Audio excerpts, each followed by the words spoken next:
from 2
I don't think there's any debate about that, is there, Adrian?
Did say I keep you updated with the Surrey score. 31 for 3 now after 4.3 overs. Surrey, they're taking on Glamorgan down at Sophia Gardens in that one. Durham 36 for 3 against the Birmingham Bears, so they haven't started well either. Worcestershire Rapids chasing 170 to win against Lancashire Lightning. 56 without loss, Essex Eagles. They're down at Somerset this evening. That's after 6 overs of that one. But we've got our first T20 Blast action on the way on BBC Radio Sussex on FM and DAB, and on the BBC Sport website, of course, coming up every single ball of every single game coming up right across the summer with our commentary team. But we start here at Hove, a rather gloomy Hove as well, but don't worry, the floodlights are on, it's all dry, and the openers for Gloucestershire just making their way down the steps. So it's time to hand you over to our commentary team this evening, Ed Seaborn, and first Adrian Harms. Johnny, thanks very much indeed, and I can see over on the far side they've got the children there are just waving their flags to welcome the players onto the ground. The floodlights shining brightly, and the crowd has really started to make its way in the last 10 or 15 minutes. Johnny was saying earlier that over 3,000 tickets sold. The capacity here is about 5,000 for T20 nights, and seats are beginning to fill up. It won't be a capacity crowd, but Sussex will be hoping for a good start for the campaign, which will hopefully lead to some sellout crowds later on. Certainly Surrey playing here in a couple of weeks' time. I heard you talking, Ed, to Johnny about Gloucester. I thought that was a really good result for Gloucestershire last week, because Essex are one of those sides. You talk about the big four in the Southern Group, and I certainly think that you would say Essex are one of those four sides. Yeah, it was a fantastic win for them, given that they really did hit the ground running in a way that, to be honest, I don't think too many sides are going to do in their first game. However, they did have the advantage, and David Payne admitted that to me in the interview afterwards, that he also felt it was a huge advantage to win the toss and bowl first, get Essex in on that Bristol surface, which can sometimes be a little bit different in terms of the way that you have to play on that surface, and Essex didn't adapt. They never adapted through the 20 overs. They were constantly looking to smack the ball hard down the ground through the leg side. Gloucestershire just waited that little bit more, scored a lot of their runs behind square rather than in front of square.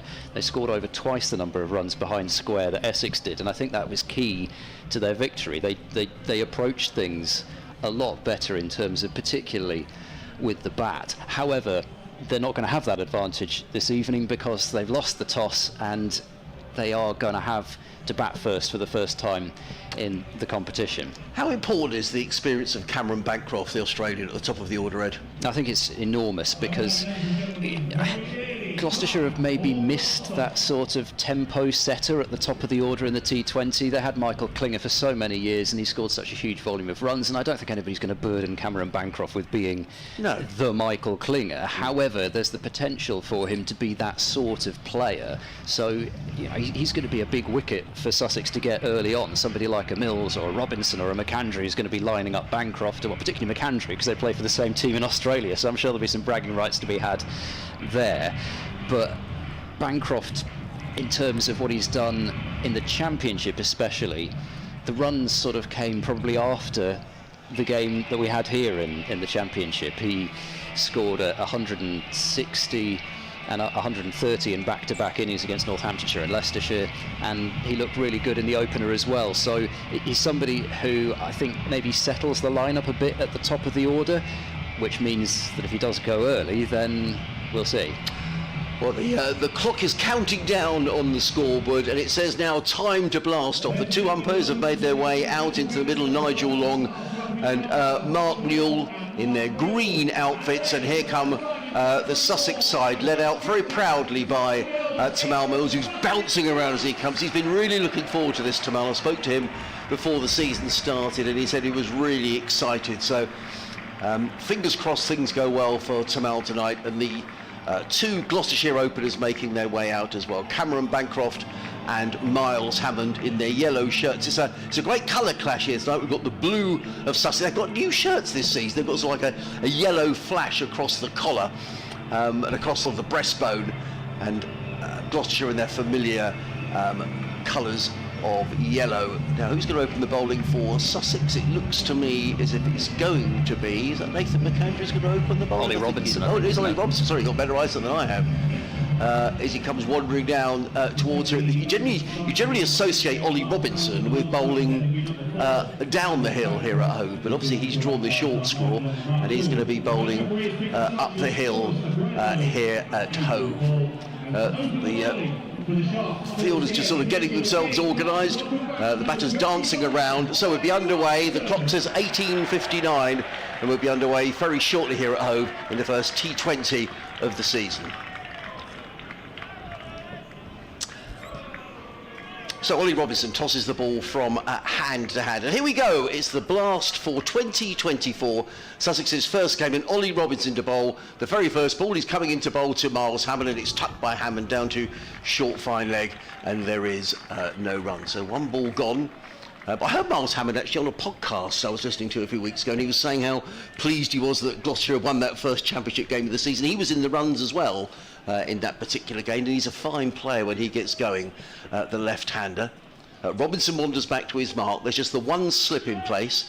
At this stage of the game, Sussex must have 7 fielders inside the 30-yard circle. Robinson in and bowls, and that's wide outside the off stump, and it's signalled a wide. Robinson stops and has a look, but my feeling was that in T20 cricket you can't bowl it there. And Miles Hammond let that go through to the keeper, John Simpson. So it's the first extra of the evening. He gave the umpire a good long hard look there, didn't he, Ollie Robinson? Yes, he did. There was quite a bit of swing on it, given what we saw from Miles Hammond. He was signalling a couple of times to Cameron Bancroft that did move on him. Robinson running away from us.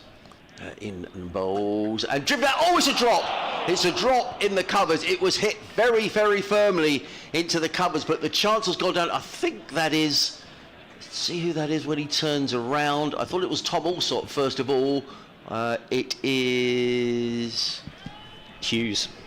Well, Daniel Hughes on his debut for Sussex.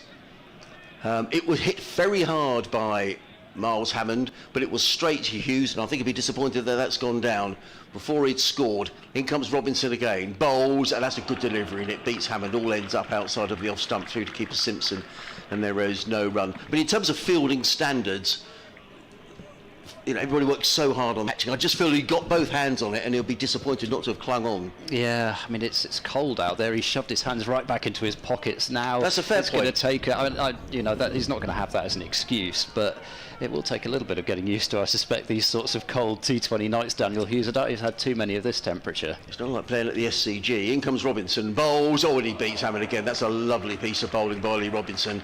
And Hammond playing forward quite uncertainly, and the ball goes through, taken by Simpson about waist high. Looks a good pitch, looked to be good bounce in it, Ed. Yeah, I mean, the hybrids tend to do this. You sort of expect it to be quite tricky early on when there is that bounce and carry because of the artificial grass that's there as well as the natural. And when it's moving, it can mean it moves quickly, so it's tough to bat on early. Robinson in again, bowls, and Hammond is forward, plays it down the onside of the track. Ollie Robinson fields off his own bowling. It's been a good over from Ollie Robinson. It's not too, were it not for the wide, he'd be celebrating a maiden over here. Gloucestershire 1 without loss. That one coming off of a wide. Tamal Mills persisting with the one slip at the moment. They're all rubbing their when I went out there for the toss and you needed a coat, Ed, I mean, it really is quite blowy out there and chilly. Robinson on his way again, bowls, and that's down the leg side. I'm afraid that'll also be a wide, and this time there's no appeal from Ollie Robinson. He doesn't give the umpire the stare.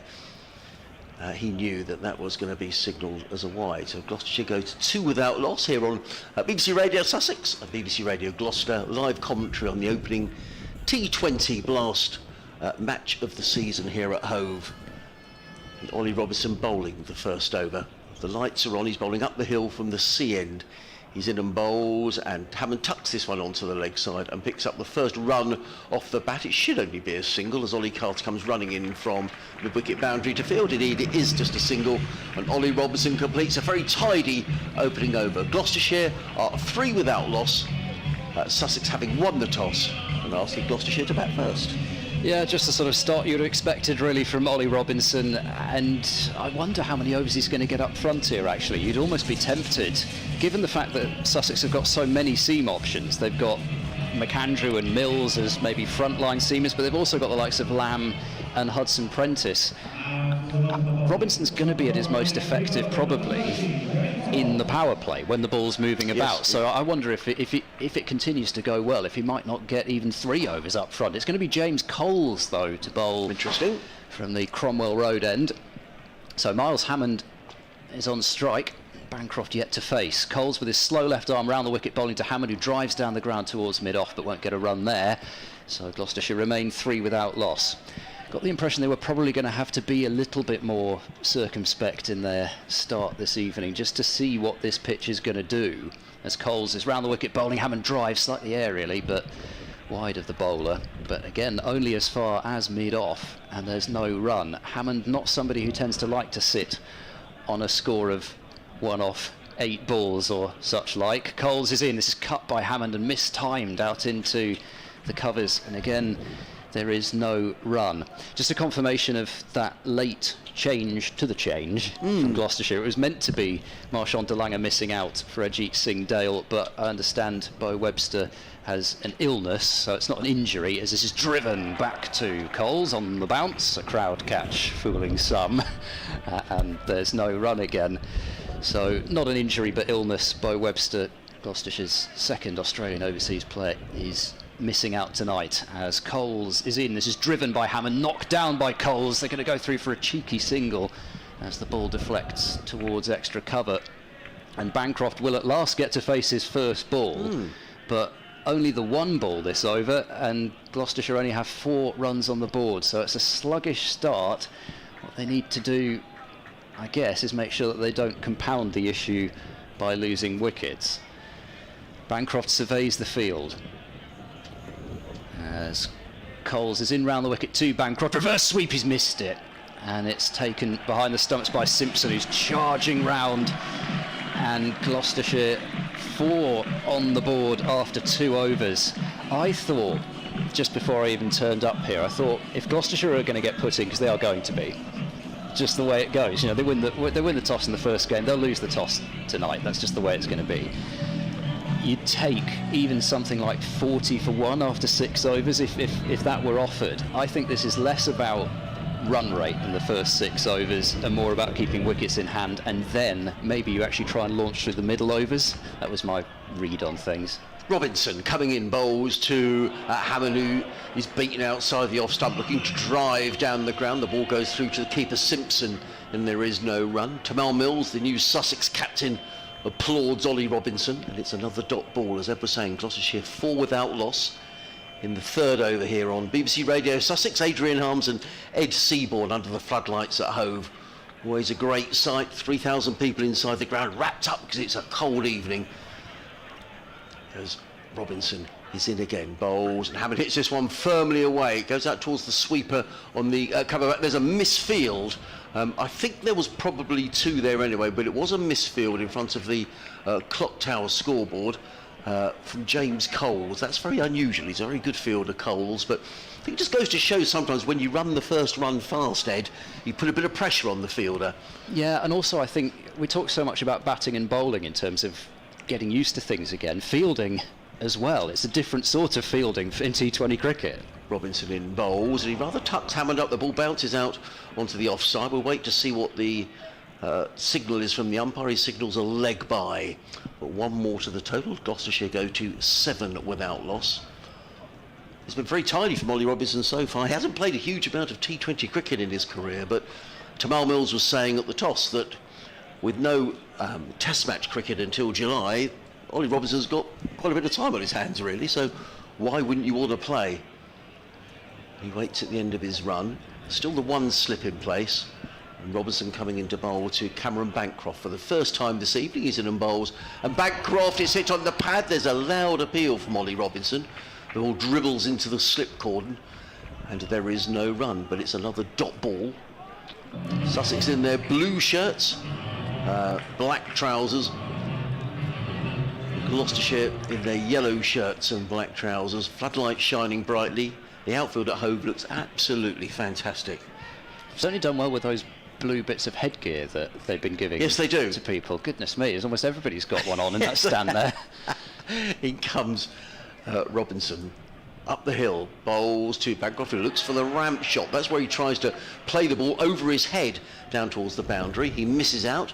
The ball goes through into the gloves of John Simpson, and again there is no run. This is a good start as far as Sussex are concerned. Yeah, I mean, you think back to recent meetings here. Gloucestershire have won 5 games in a row here, but when they batted first in those games, they've tended not to get off to very good starts. They've tended to be about 3 or 4 wickets down in the power play. Well, they might not be that much down yet, but they need some runs. Robinson in bowls and beautifully driven. That's a scorching shot. That's a lovely shot by Cameron Bancroft, who's a class player. It was slightly overpitched by Ollie Robinson, and Bancroft was onto that in a flash and drilled the ball through the covers for 4 runs. The first boundary of the innings. We've had 3 overs and Gloucestershire are 11 without loss. Miles Hammond on 4, Cameron Bancroft is on 4. And just for those of you who perhaps don't follow cricket or T20 cricket, for the opening 6 overs of this innings, Sussex are only allowed to have 2 fielders outside of the 30-yard circle, which is donated by circles on the outfield, discs on the outfield. So therefore there's more chance for the batting side to score more runs. So that's why batting sides like to get off to a good start in these T20 games. Looks as though Coles is going to have a second over. Not exactly sure what we're waiting for. There's something. Does something happen up in the box up there? Is this where the scorers are? Something like that. They seem to be. Well, they're looking towards. They're looking towards one of the field. Oh, no, they're retrieving the ball. Now, I don't know quite why that took so long to get the ball back. But the ball has now been retrieved. I think perhaps it hit the rope and skipped over the advertising hoardings. But we are going to get back underway, and as Ed was saying, it's going to be the spinner James Coles. Yes, it is rather important to have a cricket ball. It is. To play cricket. It is. So Coles is going to come over the wicket to the left-handed Hammond. Coles to Hammond, who drives, and it's knocked down at short extra cover and tipped to Coles, the bowler. So again, there is no run. Hammond would love to get after Coles here, but at the moment he's not got the measure of things. This is full and driven through the offside by Hammond without a huge amount of timing, and it's stopped on the edge of the circle at cover by Hudson Prentice, and it is just the 1 run. 12 for no wicket as Hammond moves on to 5 from 16 deliveries. A really un-Hammond-like innings, this. Coles bowls round the wicket to Bancroft. It's full and clipped quietly into the onside. The ball trickles up to mid-on, and again there is just the 1 run, so 13 without loss. Just the 1 ball so far that Gloucestershire have even timed that scorching, as you mentioned, cover drive from Bancroft in the previous over. Hammond's going to go for a reverse sweep. He's hit it well through the covers and for 4 runs.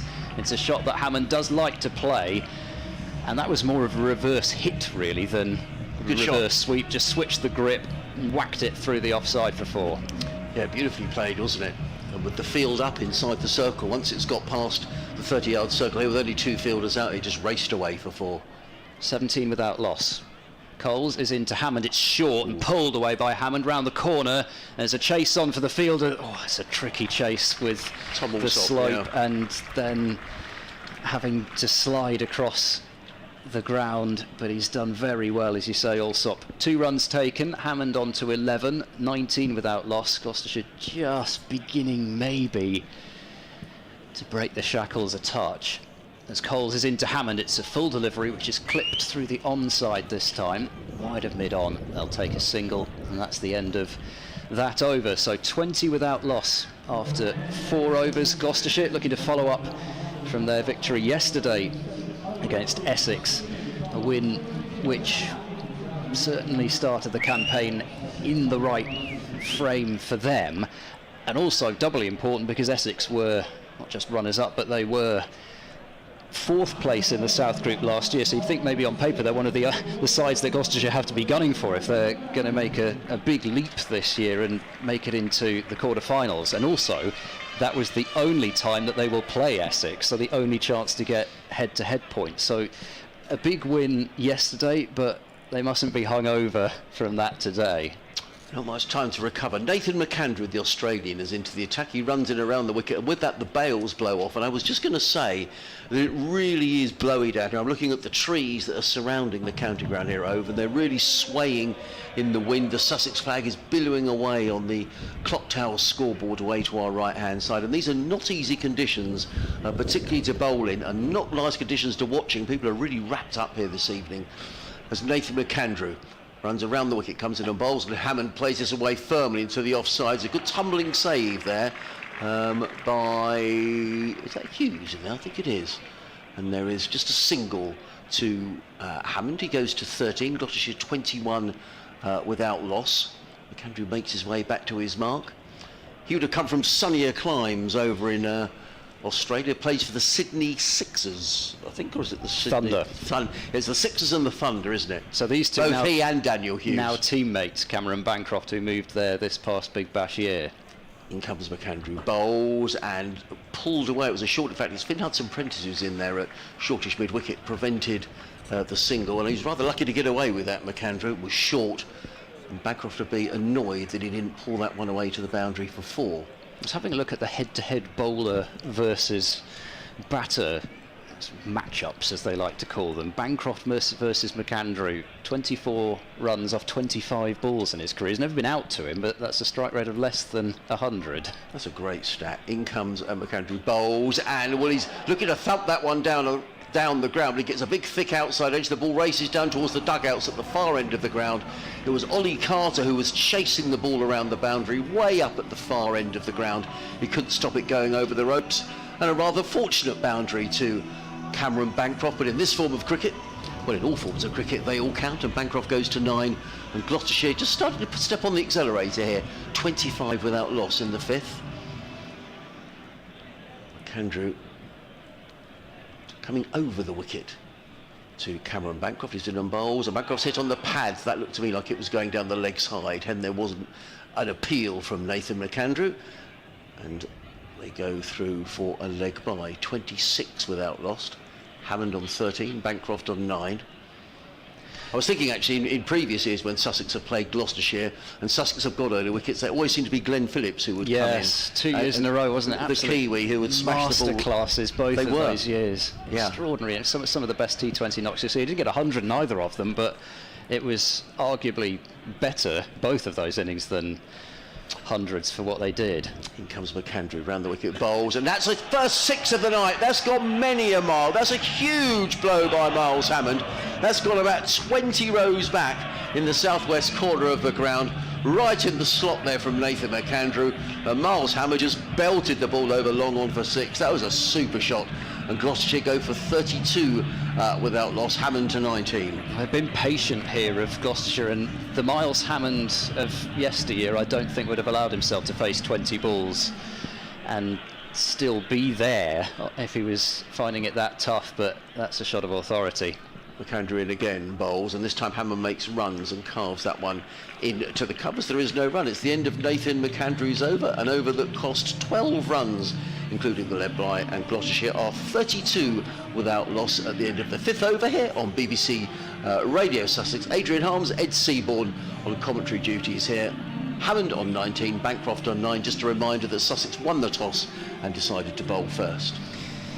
Yeah, so Gloucestershire with within the end, that one change, and I guess what it does do is mean the batting lineup is that one position shorter, so they'll know the value of their wickets here. Marchand de Lange is due to come in at number 8, so they can't just go throwing wickets away. Ollie Robinson's going to bowl the last over the power play. Oh, that's a beautiful ramp from Cameron Bancroft over the top of the keeper and for 4 runs. It's a shot that he plays so often, but every time you see it, I don't know. I know some people hate this shot, but it's just amazing when it's executed properly like that. It is so cheeky, right over the top of the keeper's head. He gets enough bat on it, and it's 36 without loss. Yes, as Ed was saying, Ollie Robinson entrusted with the final over the power play. After this over, Sussex can move more fielders out of the 30-yard circle, but Gloucestershire will be very, very keen to take full advantage of what is now looking a decent start, 36 without loss. Fine leg back now, and deep square leg has come up. Robinson bowls to Bancroft, tries to swing the ball into the onside, try to take advantage of that square leg being brought up, but I think a big, thick inside edge onto his pad, and he doesn't get a run for it. Interesting you said, Ed, that you wondered whether Ollie Robinson might bowl maybe 2 or 3 on the trot. Actually, he's going to bowl 3 of the opening 6, which is an interesting tactic. Yeah, I mean, I think it's probably the right move, as I say, because he, historically at least in T20 cricket, he's gone for runs at the death. So why not make the most of him up front? Robinson bowls to Bancroft. It's a slower short delivery. Oh, it gets underneath Simpson. That is a collector's item. It's going to be 4 byes. Didn't touch anything from Bancroft, and I don't think I've ever seen Simpson let one through like that before. He'll be desperately disappointed about that. As you say, it was the slower delivery. It almost crept through the John Simpson. He was surprised, but that was a poor bit of keeping. He'll be very annoyed with himself for that. Yeah, it is tricky when the ball bounces in front of you when it's a slower ball like that, but I don't think Simpson would be having any of those excuses. In comes Robinson and bowls, and Bancroft steps away, outside edges it down towards deep third, and an excellent piece of fielding by Jack Carson right in front of us. Alert running from Bancroft to come back for a second run. Sunglasses and hat go flying. I don't think the sunglasses are going to be particularly useful now, unless they're one of those high visibility sort of, like, what do you call it, sort of light enhancing glasses. I don't think they are, though, looking at them. That was a great... just there for show. He's a very good fielder, Jack Carson. He's turned himself into a very good fielder. He got a very good catch in literally where he's fielding now against Yorkshire in the championship match a few weeks ago, which was a match-winning catch. But he was around very quickly. Because generally speaking, when the ball beats the Edfield, Ed, and rolls down the hill, it goes for a boundary. 42 without loss. Robinson runs in, he bowls to Bancroft, he steps across his stumps and plays a slightly ugly-looking shot, really, out to deep backward square, and takes a single. I'm not actually sure where he was looking to hit that first up, to be honest, but anyway, he's taking a single, and he is on to 16. Gloucestershire 43 without loss, so 1 ball remaining in the power play, and I think just because they were stuck in, because of the fact that this is their first time batting first, be fairly happy with the power play so far. As Robinson bowls a slower ball, it's hacked into the onside by Hammond without timing. They'll take the first one quickly, but no chance to get back for the second run as Coles comes in off the boundary. So Gloucestershire 44 without loss after the power play. 20 for Hammond and 16 to Bancroft. Not a flyer by any means, but they've done something that they've not tended to do in recent trips to Hove, and that is go wicketless in the power play. I think actually, in terms of if you were saying who has won the power play, I think in any game of T20 cricket, if you're 44, you haven't lost a wicket in the power play, I think you'd say that Gloucester have had a very good power play here. Yeah, I think it's one of those.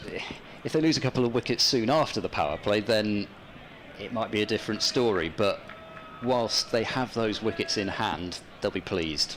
Danny Lamb is going to take over here at the C end of the ground, comes in and bowls to Hammond, who was a play and a miss outside the off stump. He was looking to belt that down the ground, but goes past the outside edge, taken by Simpson, and there is no run. So Sussex are now able to employ more fielders outside of the 30-yard circle. They've got a fine leg, a deep mid-wicket, a long on, a sweeper on the cover boundary. I'd imagine there's... point out the next one. In comes Lamb around the wicket, bowls. Oh, that was well bowled by Danny Lamb. That was a slower delivery, and Miles Hammond was looking to carve that one away over mid-wicket, and in the end mistimed it completely. The ball dribbled through to John Simpson, and there is no run. Danny Lamb had some time last year for Gloucestershire on loan, played a couple of blast matches for them, so I'm sure Miles Hammond will have faced a little bit of him in the nets. I can see the other fielder now as in comes Lamb around the wicket bowls. Hammond takes a couple of steps away to the leg side and thumps the ball down the ground too long on, where it's fielded by Ollie Robinson, who hurls in the ball to John Simpson. One more to the total, 45 without loss. Bancroft on 16, Hammond on 21. We're in the 7th of the 20 overs. Sussex now allowed 5 fielders outside of the 30-yard circle, and 4 of those are patrolling the leg side boundary. As Lamb is in, bowls to Bancroft, he plays this onto the onside. Now they may well be looking for 2 here. In fact, they do settle in the end for a single. Danny Lamb's very quickly round, having bowled the ball to chase the ball down to mid-wicket, and it's just a single to Bancroft. He goes to 17, and Gloucestershire's to 46 without loss. Nice and tidy from Lamb so far. Yeah, it's been a good over from him so far. Obviously he's got to finish it off, but the slower balls seem to be working quite well, and particularly the couple that he's bowled to Hammond just don't seem to have bounced as much as Hammond's expected. Lamb in again, bowls. Hammond comes down the wicket, hammers the ball away. Is he going to be caught? No, he's going all the way for 6 runs. Well, he almost adjusted his shot there, did Miles Hammond. He was dancing down the wicket.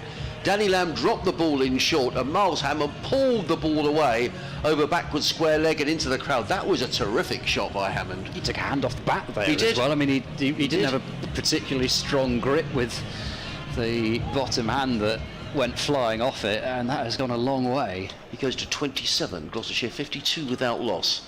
Lamb in again, bowls, and Hammond plays this one onto the onside. They've taken 1, they'll think about 2, but there isn't 2 there. It's quite difficult here at Hove to run 2 in T20 cricket, and they just settle on this occasion for a single. The end of Danny Lamb's over, an over that cost 9 runs.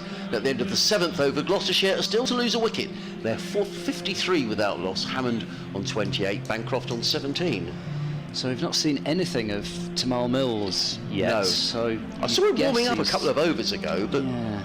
Is he being saved entirely for the back end there? Maybe bowl a couple of overs towards maybe halfway and then a couple right at the back. It really looks as though Mills is taking on the responsibility to bowl those important death overs and finish off the innings well for Sussex. Jack Carson it is to bowl from the Cromwell Road end, so some off spin for the first time to Miles Hammond, and Carson is in and bowls, giving himself some room is Hammond, and driving the ball down towards long off and taking a single. Moves on to 29 from as many deliveries. Hammond didn't get runs in the opener. An incredible catch he was out to by Simon Harmer at slip, who is, well, never mind in this country, Simon Harmer is one of the best slip catchers in the world. He pulled off a one-handed blinder. It was an edge that everybody thought, well, certainly us in the commentary box thought was going to the boundary, and he was caught one-handed and out for 4. As round the wicket goes Carson and bowls, and it's shovelled in the end by Bancroft into the leg side for a single out to deep mid-wicket. He was looking to pull that, but pull it on one knee, trying, I think, the sweep initially, and then getting done by Carson in terms of the length that he bowled it at. 55 without loss. Carson round the wicket to Hammond. It's a full toss, and he's reverse ramped this over the top of the keeper, and you're not catching that down the hill. 4 runs. It's exactly the sort of delivery you want if you're going to play those little scoops, ramps, paddles, whatever you want to call them. A full toss just makes it so much easier to line up, and Hammond takes a boundary, moves to 33. let's not forget that Miles Hammond was dropped before he'd scored. Off a volley, Robertson driven into the covers, the chance put down by Daniel Hughes. 59 without loss. Carson bowls, it's cut in the air. This is going to be an easy catch this time and taken at cover, and Hammond goes 59 for 1. It was short outside the off stump, probably was there for the cut shot, but it just seemed to stop on him and then pop up a little bit, and he couldn't control his cut shot on the simplest of catches for Ollie Robinson coming in from cover. And Gloucestershire have at last lost their first wicket. They are 59 for 1 with 2 balls left in the 8th over. Well, it's a nice little lot there from Miles Hammond. Although sometimes I wonder in T20 cricket, when you've got yourself in, you then really want to go and play the big innings. But he's gone for 33, and a wicket for Jack Carson in his opening over. And he'll be pleased about that, particularly because the previous delivery was a full toss that was helped on its way for 4 runs. Yeah, good comeback from that in the end. Although, as I say, it was quite a short delivery, but then equally it worked. James Bracey comes out to the middle, the man who top scored for Gloucestershire last night with 49 from just 30 deliveries, and just pretty much came out almost from ball one and looked in control. Him and Bancroft really broke the back of that low Essex total with a partnership of 83 in just 7.4 overs. And really, once they'd done that, yes, there was a little bit of a wobble in the middle, but there wasn't much doubt that Gloucestershire were going to win that game. So this partnership has been reunited, and it's Carson bowling to Bracey's reverse sweeping immediately over the top of short third. It's spinning away from the fielder, running round from the offside boundary, and it's 4 more runs. That again sort of signals seemingly the confident frame of mind that James Bracey's in these days, coming off 100 in the last championship match, his second 100 of the season, and that 49 from 30 balls. He got runs in the one warm-up match that he played as well, so he's in pretty good nick seemingly at the moment. 63 for 1. Carson bowls to Bracey, who drives in the air, and he's caught second ball. It could only happen. Just a simple catch again, just out in front of it was Bracey, and you're not going to score runs every time, of course you aren't, but that does mean Gloucestershire have lost those 2 quick wickets, and they're going to be pegged back a bit. The run rate around about 8 and over is not too bad, but they might just have to rethink what they're looking to do here now that they've lost Hammond for 33 and Bracey for 4. Well, and 2 very similar dismissals, to be honest, in Daniel Hughes picking up the catch there in a short extra cover, and they've all just seemed to, I don't know if it did stop a little bit, but, or perhaps he didn't go through with the shot James Bracey has indeed with Miles Hammond, but 2 straightforward catches. And it's strange how this game changes, doesn't it? Because Carson had conceded in that over a couple of boundaries, but you pick up a couple of wickets as well, so I think you'd probably take that. Yeah, well, 2 for 10 in and over, and as you say, you pay your price for your wickets sometimes, but 2 wickets for 10 runs you take any time in this form of the game, or indeed any. You would. Well, still no Tamal Mills. It's going to be James Coles who's going to pick up the attack in the 9th over, to be bowled here from the sea end of the ground here on BBC Radio Sussex Live Cricket from Hove, the opening salvos of this season's T20 blast. In comes Coles, bowls and clipped away onto the leg side by Cameron Bancroft. He picks up one that's always a misfield, and that's sloppy. Poor bit of fielding out in the distance there by Tom Alsop, and again, but I think that comes down to running the first run first, and Tom Alsop taking his eye off the ball and allowing Bancroft to come back for a second. He goes to 20, 65 for 2 as the Seagulls gather around Hove. Coles in again. Bancroft flicks this into the onside. Jack Carson makes absolutely sure he doesn't misfield, throws it on the bounce to Simpson. 1 more to the total. Bancroft to 21, 66 for 2. There's not much chance to catch your breath when James Coles is bowling, because he comes in off 3 or 4 places and really does rattle through his overs. All of a sudden there's a huge amount of Seagulls around the ground, probably 20 or so. In comes Coles, bowls, and Bancroft's going to pick up runs here, but fortunate runs. Sorry, it's Ollie Price, the ball running down towards the fine leg boundary, thick outside edge, the ball ballooned over John Simpson, and Price is on his way, first ball with 2, and Gloucestershire to 68 for 2. Moral victory for the bowler. Coles in again, bowls, and Price sweeps through mid-wicket. That's a good shot, and that's going to run away for 4 runs. Despite all the rain we've had, the outfield is quick, and it was just pulled away by Price. Picks up a boundary, so he's got 6 of his first 2 deliveries, and Gloucestershire go to 72 for 2. I'm a little bit surprised they gave Ollie Price that option, especially after going for the sweep the first ball. He basically plays a sweep almost every ball to the spinners in this format. Coles in again, bowls, and again he sweeps and picks up a single. Alsop this time makes a main mistake with the fielding, but another run to the total. Price goes to 7 of 3 deliveries. Gloucestershire 73 for 2. So far 10 off this over from James Coles, who wants a slight adjustment to his field. He's just moving his 3rd man a little finer. In he comes, bowls, and Bancroft nudges that one exactly in that area, but can't do anything about preventing a single. So end of the over, an over that cost 11 runs. Gloucestershire 74 for 2, Bancroft 22, Ollie Price is on 7. How important is Bancroft here, just in terms of holding this innings together? Yeah, well, I was going to... Great minds, or possibly otherwise, I don't know. But anyway, it was what I was going to say next with Bancroft, because he is the set batter now. They've lost Hammond, who had in the end got them off to not a bad start, 33 from 31, and then Bracey very quickly as well. And so there is a high price on Bancroft's wicket especially. He is a man of great experience. He played his 100th T20 match last night, so you would look to him to be the one to bat potentially a long way through this innings. Tamal Mills is going to bowl his first ball. He starts Bancroft off with that slower ball of his, well disguised, and Bancroft just pushes it out into the covers, and there is no run as Daniel Hughes fields. He will have faced him before, Bancroft, because Tamal Mills has played in the Big Bash, but I suspect, well, who knows whether Bancroft remembers too much, but a little while ago it was when they faced each other. As Mills approaches, he's in now and bowls to Bancroft, who drives, doesn't time it, straight into the ground, and the ball trickles up to mid-off. So again, there is no run.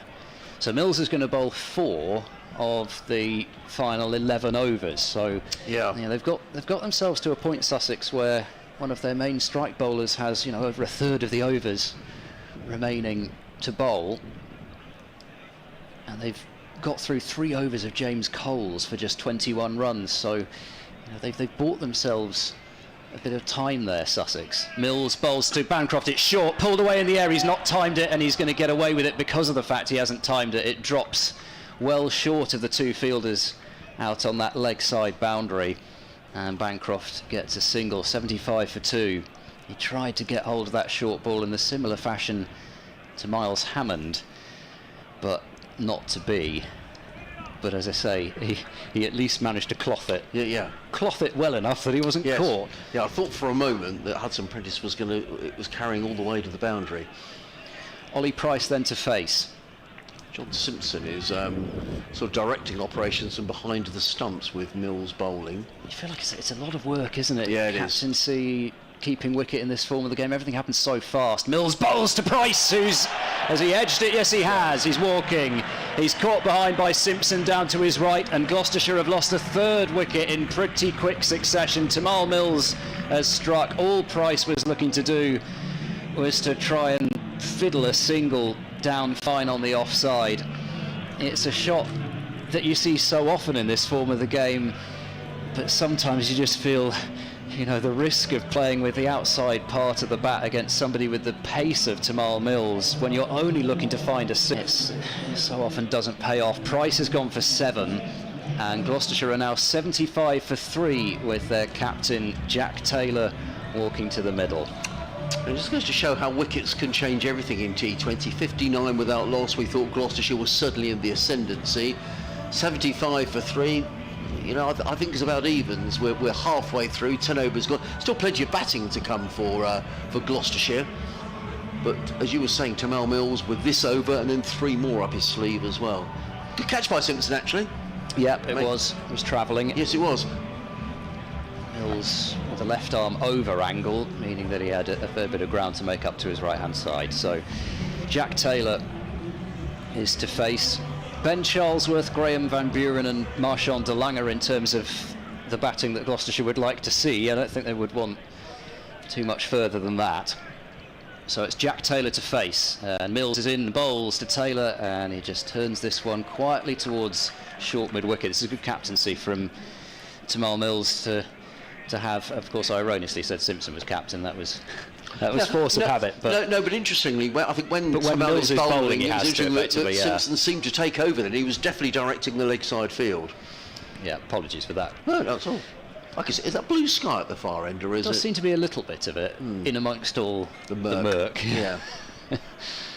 So last ball of the first 10 overs, and it's Mills in over the wicket bowling to Taylor, who drives and misses outside the stump. He tried to leather that through the covers and didn't get anything on it.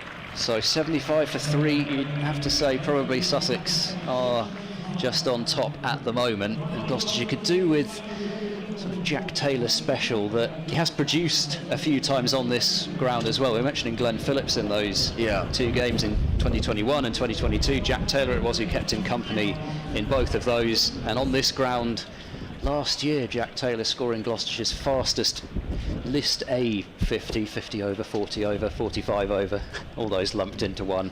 Gloucestershire's fastest century in their history.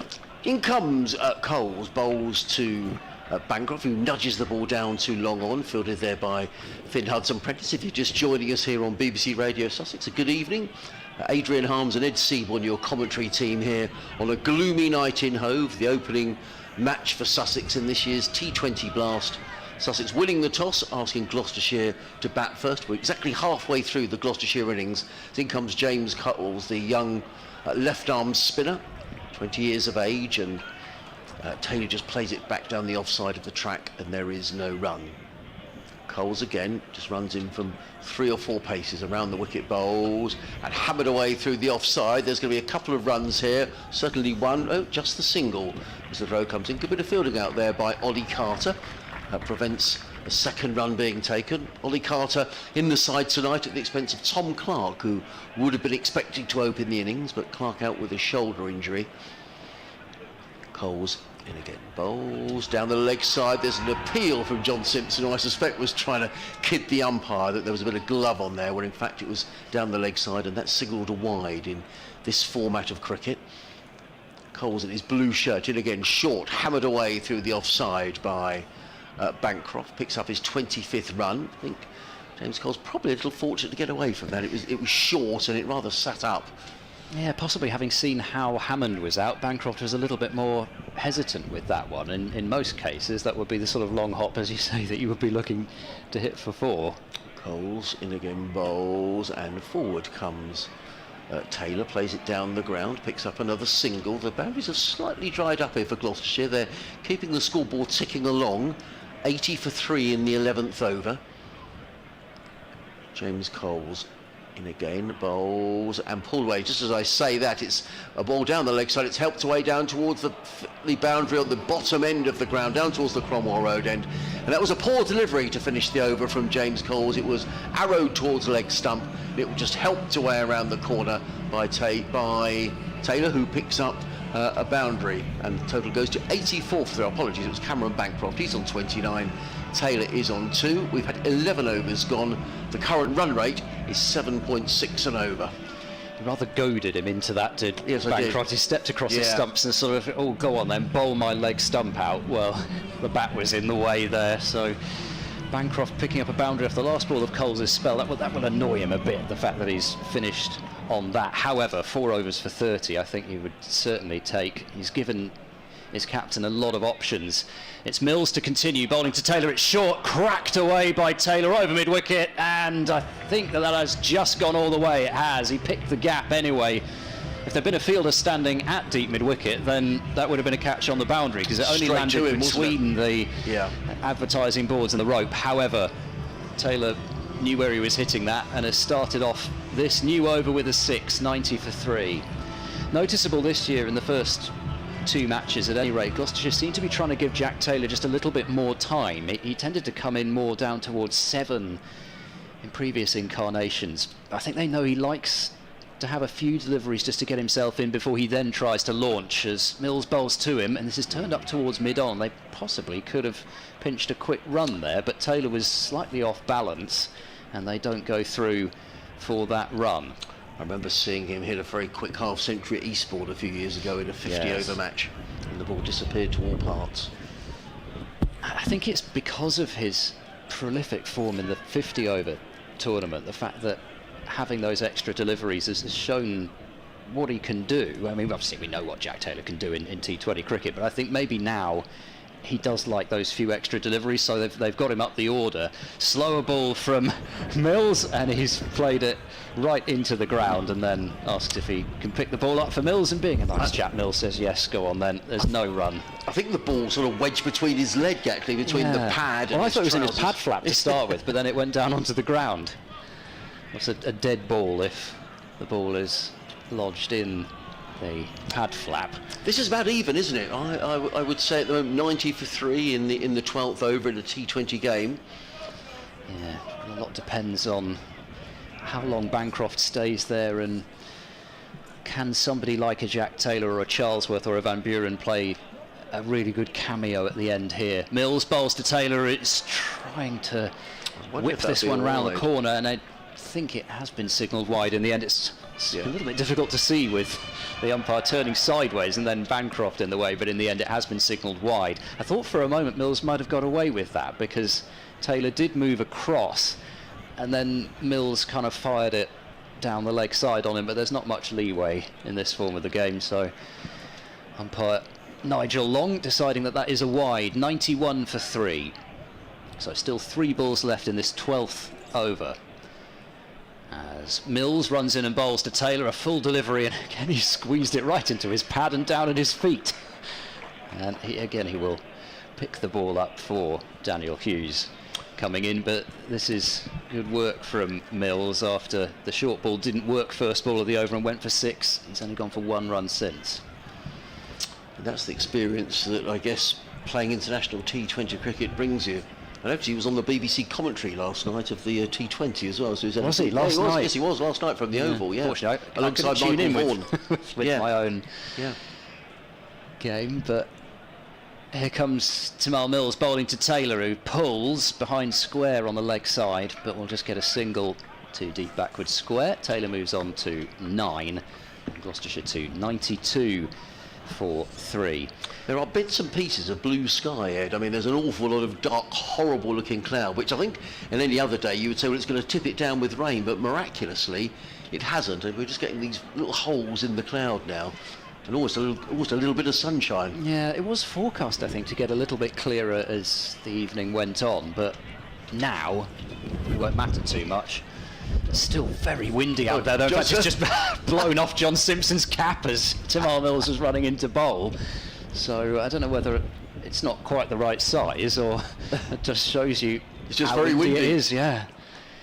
Sort of offshore breeze.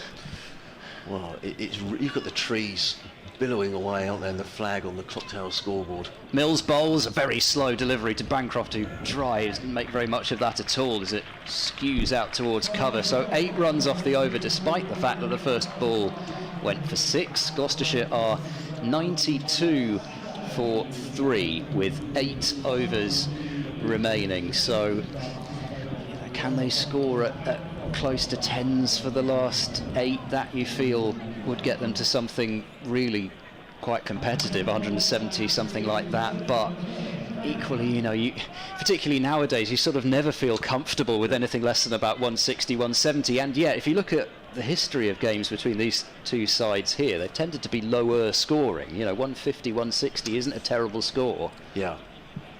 It's going to be Danny Lamb who's going to come in from the C end of the ground here on BBC Radio Sussex, live cricket from Hove, as Lamb is in, over the wicket, bowls down the leg side, pulled away, but in fact it ends up in the gloves of keeper Simpson. It was way down the leg side, so a wide is given. 1 more to the total. Gloucestershire go to 93 for 3. We're in the 13th of the 20 overs. Sussex winning the toss, deciding to bowl first. Cameron Bancroft has been there since the start. He's on at 29.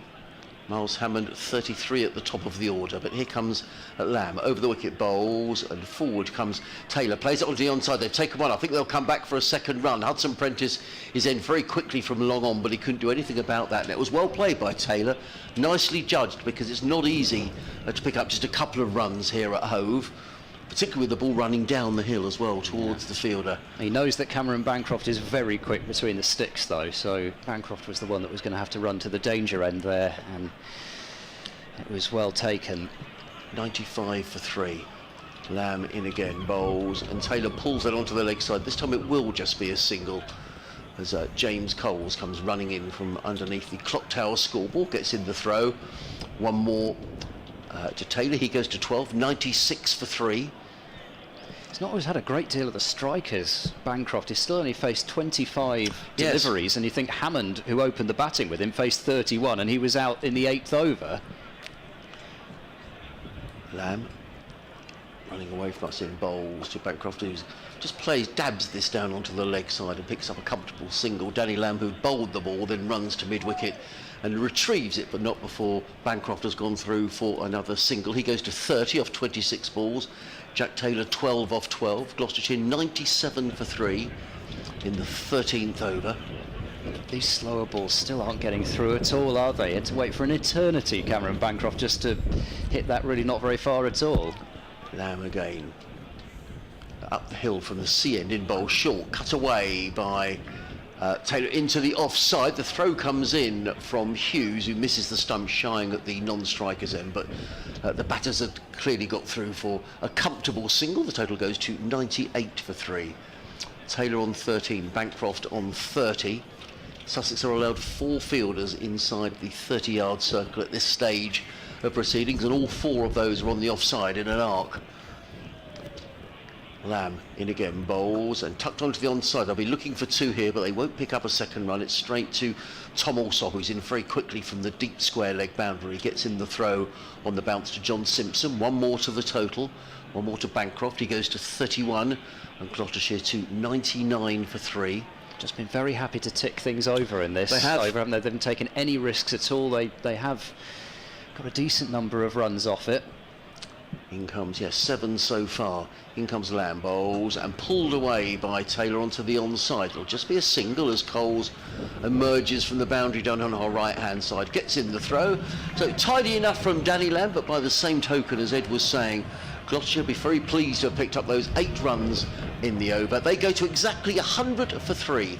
Jack Taylor is on 14. Cameron Bancroft is on 31. We've got another 7 overs remaining of the 20, and the first of those is going to be bowled, I think, by Nathan McAndrew, who's coming back on from the Cromwell Road end of the ground. That means he'll be bowling down the hill here at home. For those of you who don't know the ground, it's an 8-foot slope that runs from one end to the other.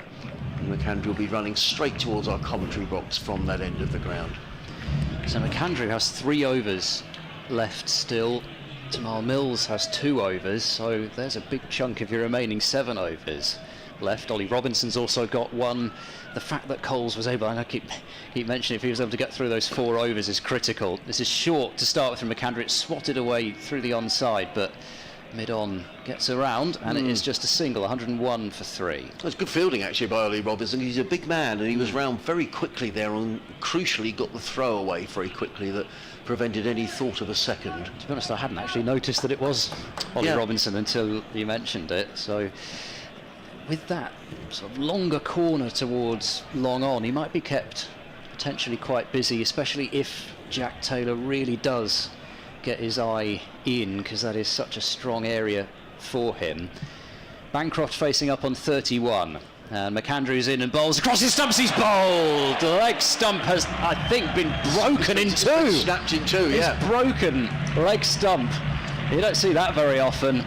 Bancroft has gone for 31. It's a huge wicket, that, for Sussex, and some bragging rights for Nathan McAndrew to take back to Australia next, well, their summer, because he's got his current teammate out, and he signalled that early, did Bancroft. He mentioned he managed to sort of goad Coles into bowling his last ball down the leg side by moving across. He tried to do the same to McAndrew, but McAndrew was having none of it. That was quick, it was well directed, and we're going to need a new stump. Gloucestershire are 101 for 4. Bancroft goes an important 31 from 28 deliveries. He did hold things together, but now Gloucestershire need a big finish, and this is an interesting move. They've sent Marchand de Lange in ahead of Charlesworth and Van Buren. The umpire's just gone wandering off because they need a new stump, and I'm sure there are spare stumps somewhere around the county ground, but I'm not entirely sure where, and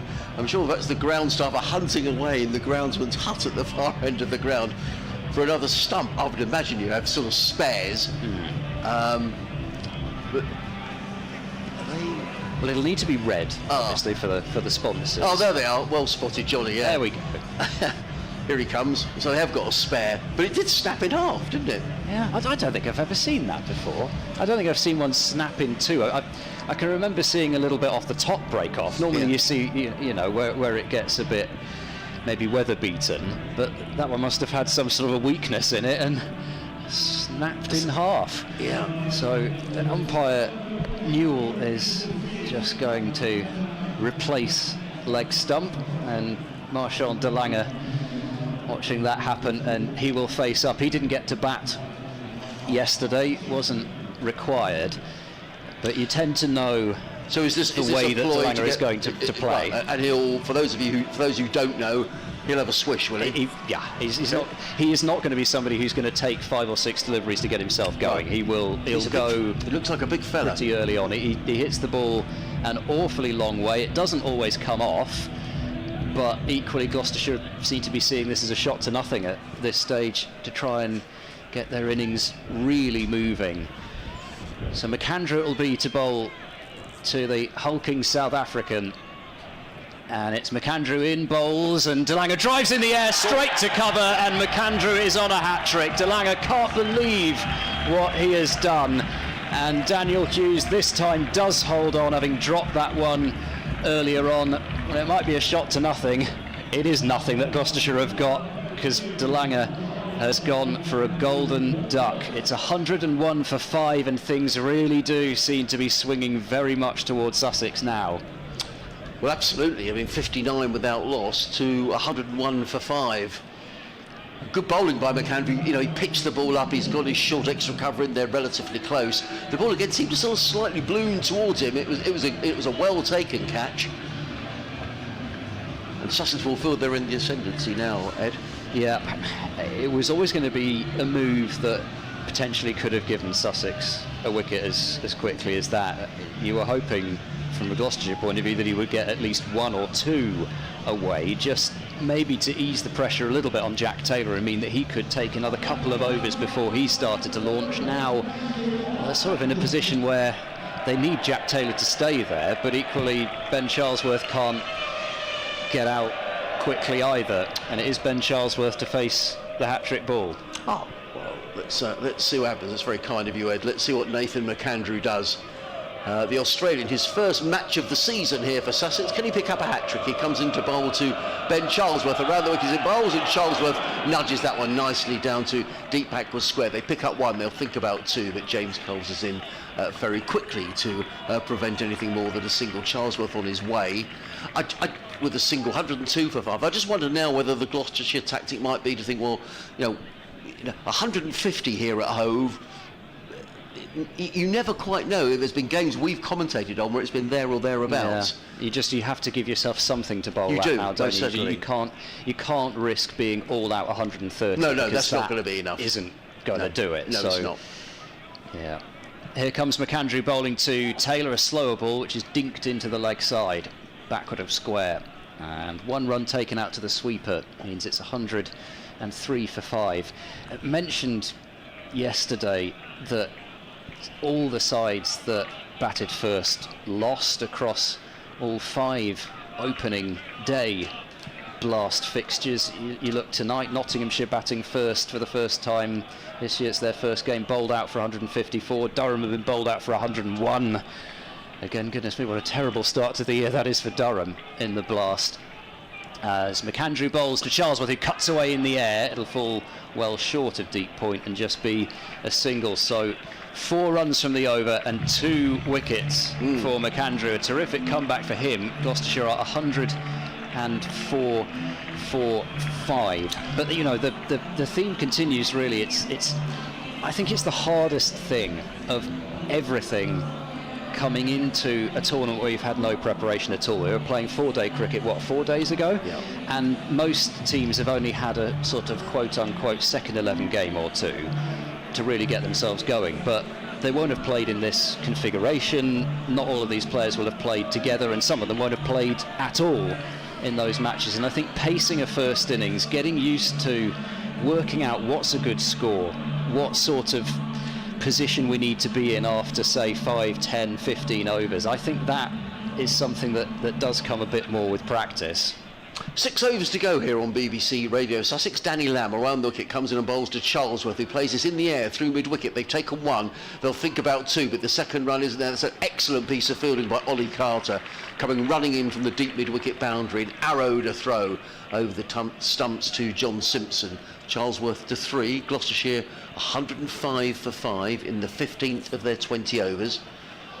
Danny Lamb in his 3rd over wanders back to his mark, comes into bowl to the Gloucestershire skipper Jack Taylor. He's in over the wicket, bowls, and that's right up in the block hole, and Taylor does well to dig that out, plays it down the offside of the track, fielded by Lamb off his own bowling, and there is no run. Taylor with a twiddle of the bat.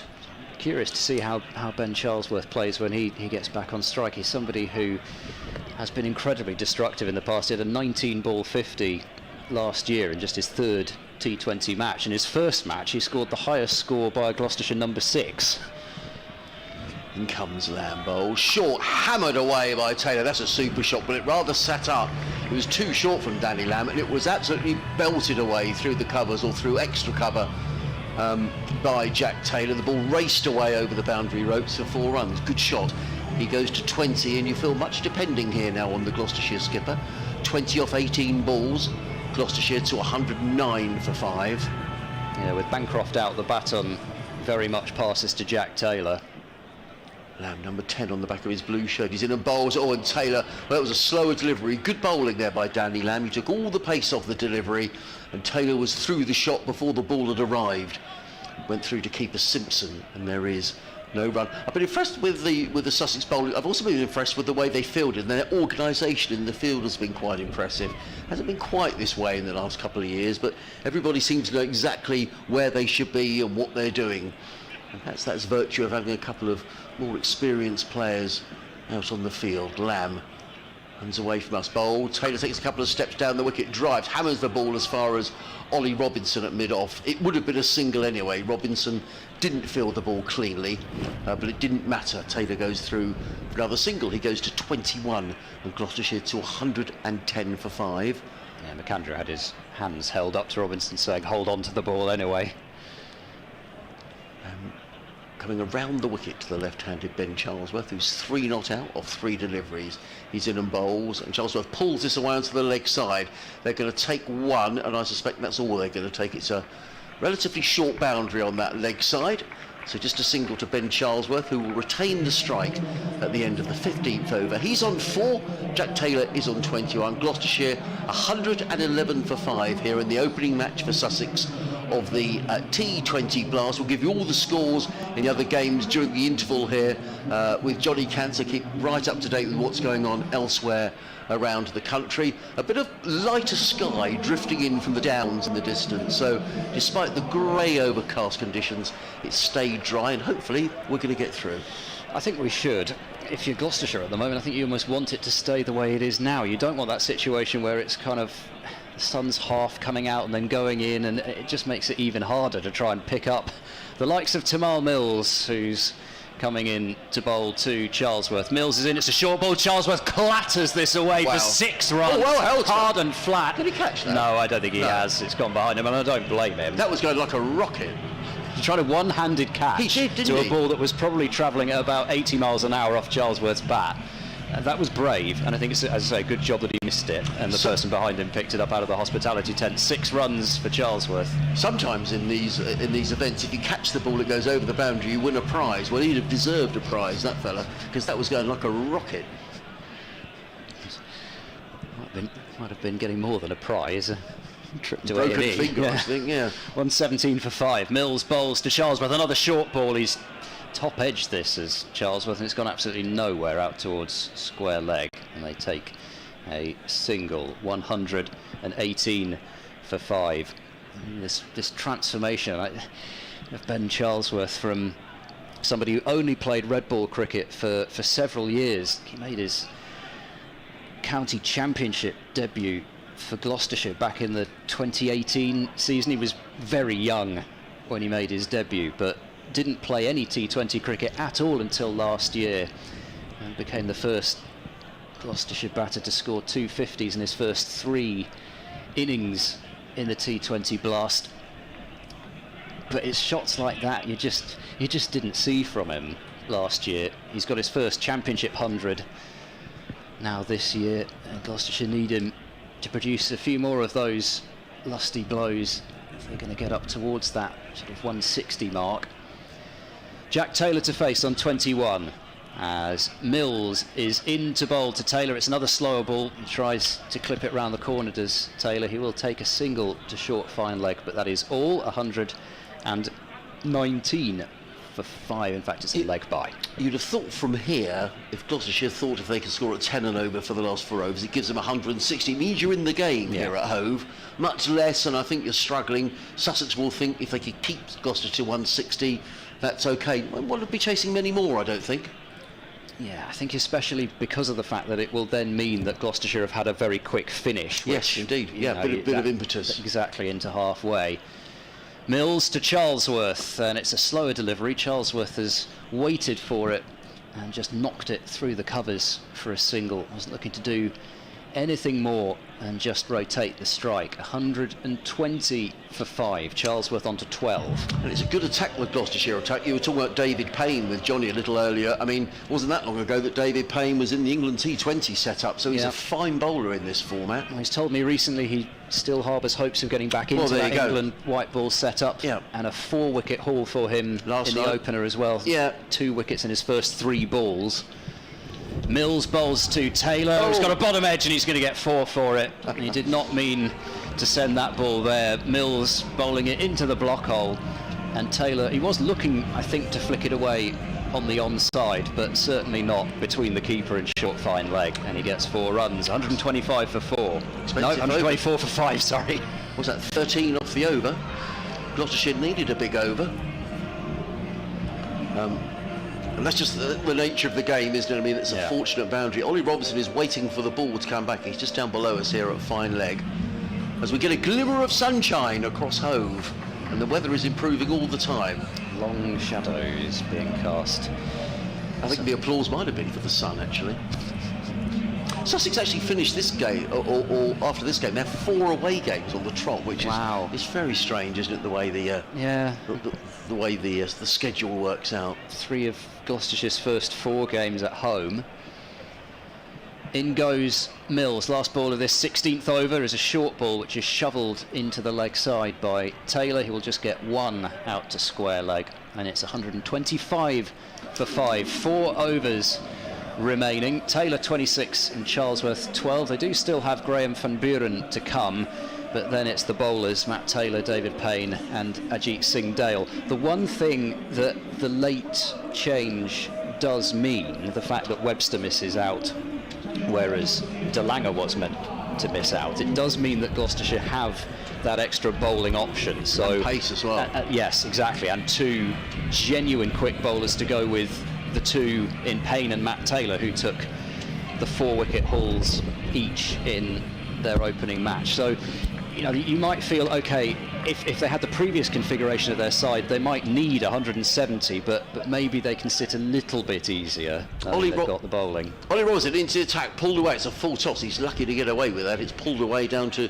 deep backwards square, and you can say Taylor is looking as if to say, why didn't I hit that for 4? He probably should have done. He picks up a single. Taylor goes to 27. Gloucestershire 126 for 5 as the sun is almost with us in all its glory. And I'm sure the spectators are very pleased about that, but probably wishing they'd bought their sunglasses now, because the sun is quite low in the sky.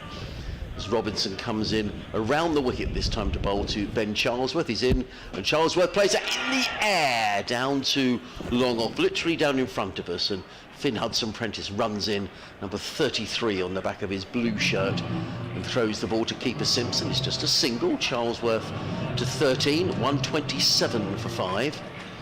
The really tricky thing is, because the slower balls are stopping so much, you have to sort of almost wait a little bit, and because of the fact that you're waiting, then the quicker delivery gets onto you too quickly. I think that's what happened with that full toss first ball.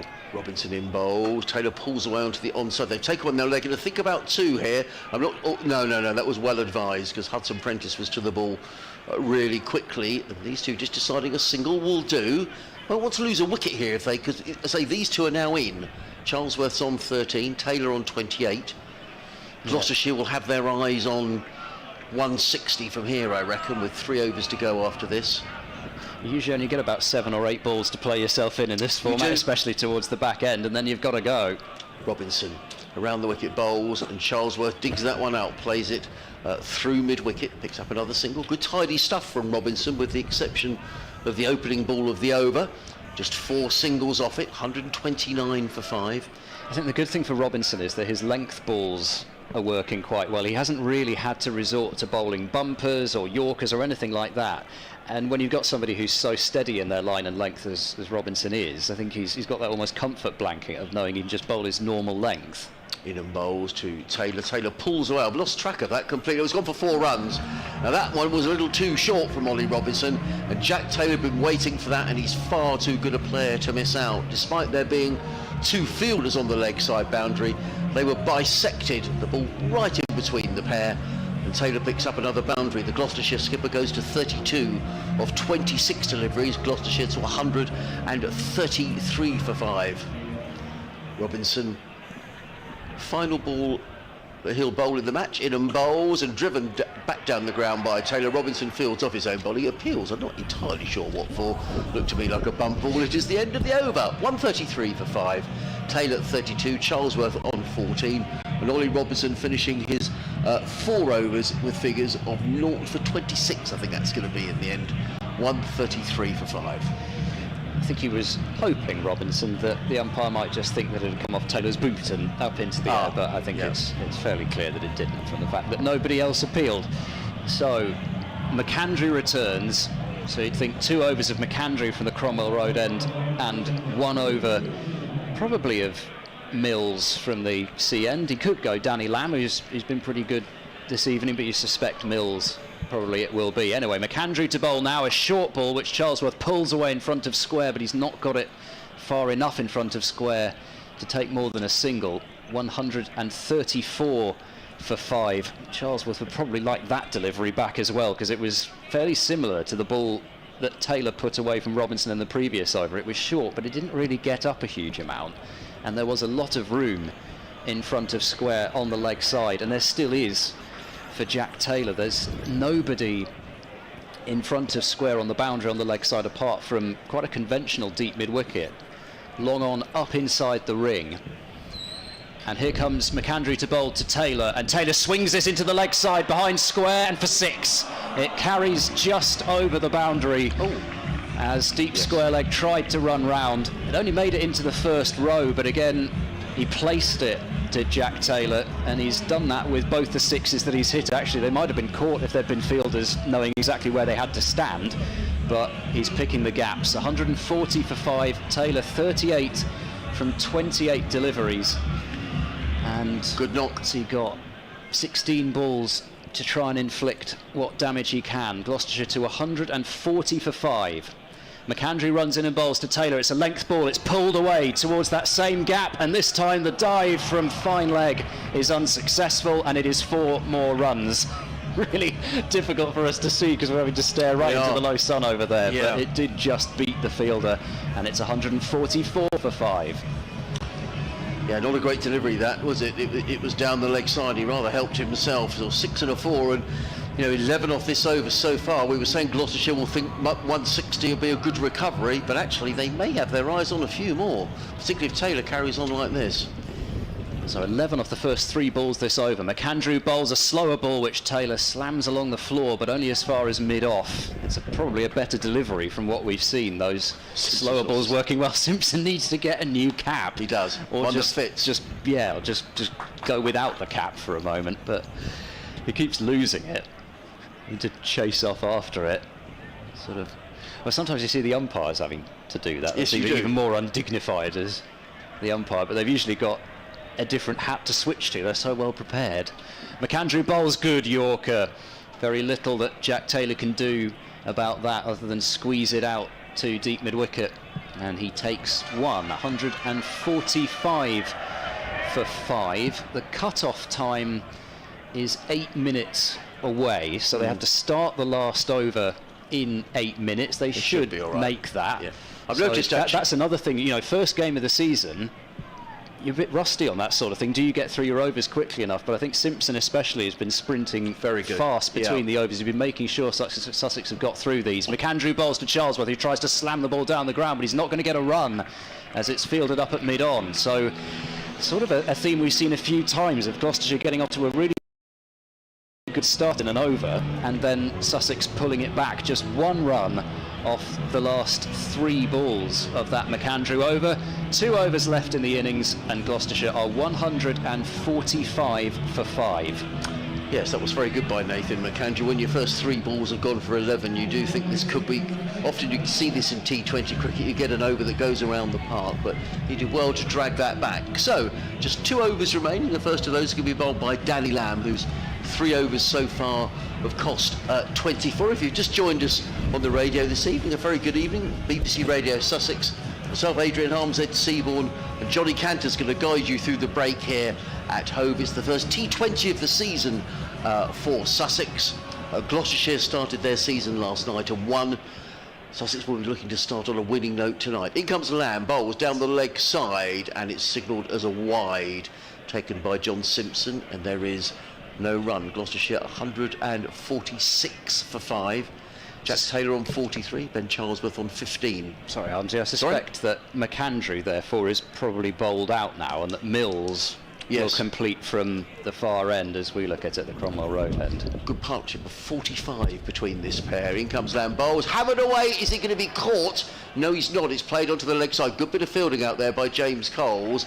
Extremely good, actually. Just prevents them coming back for the second run. So just a single there to Taylor. He goes to 44 off 32.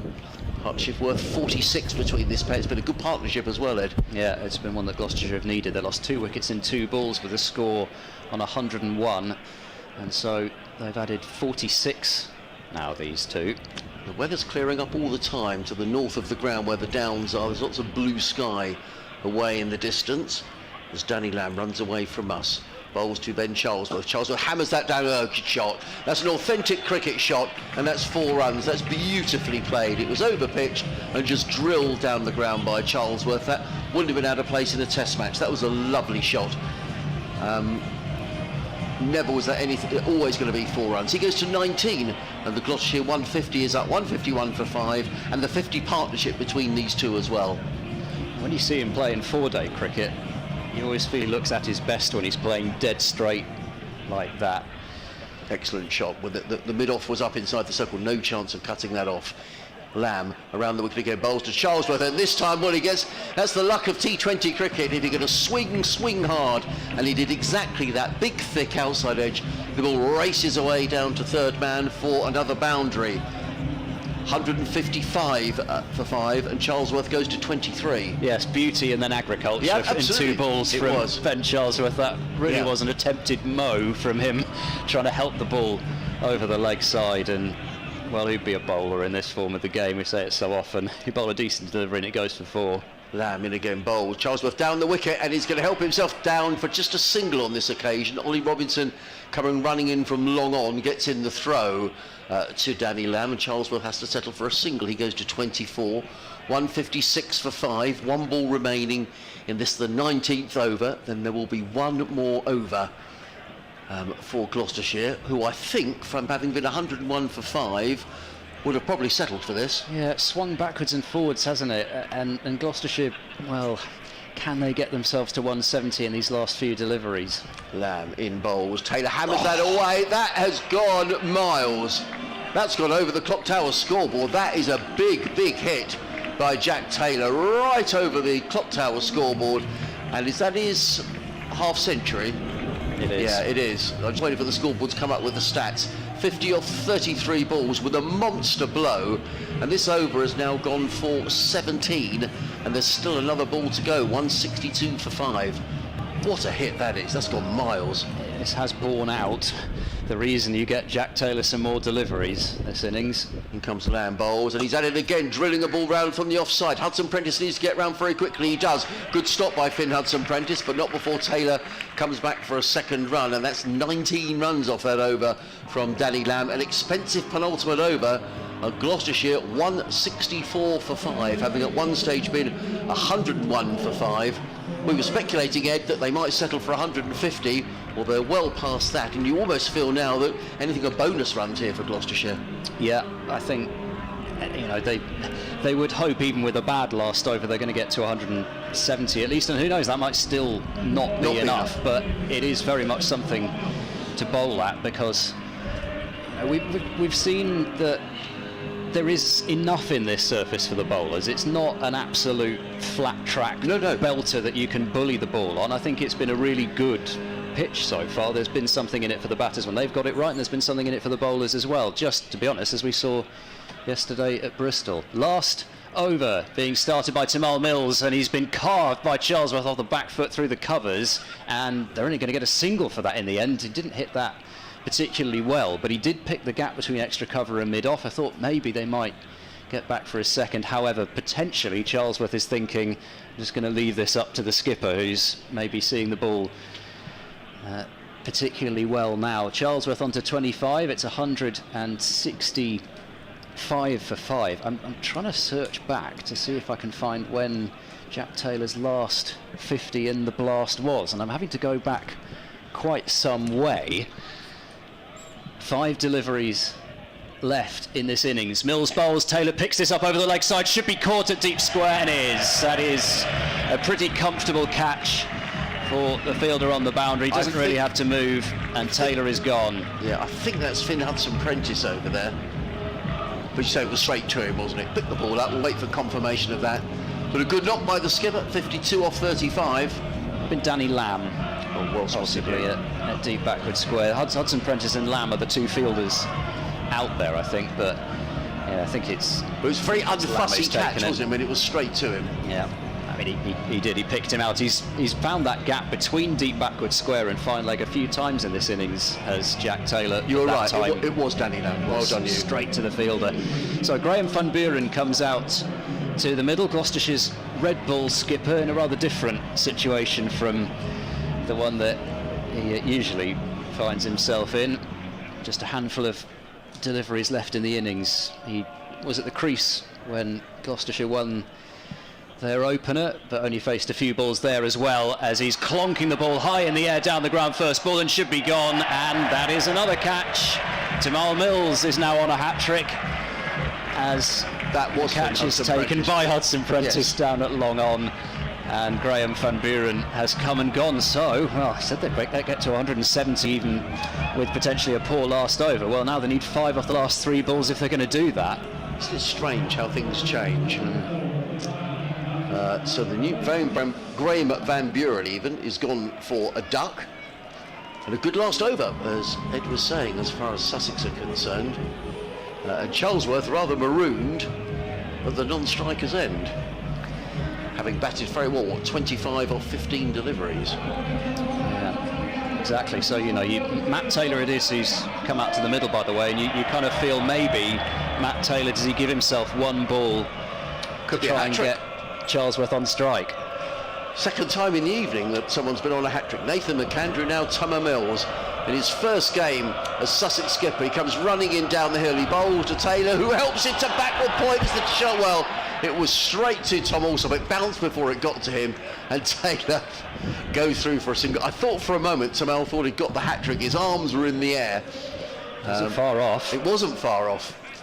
166 for 7. 2 balls remaining, Ed. So I think that is Jack Taylor's first 50 in the blast since the 2018 season. Wow. But again, it's so much of it is due to the fact that he's been coming in so often with so few deliveries to face.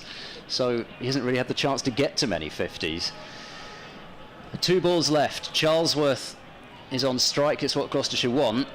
166 for 7. Mills is in and bowls. Charlesworth goes for the ramp. He's top-edged it. There's a fielder down at deep third, but it's not going to carry to Robinson, but it is just going to be the single.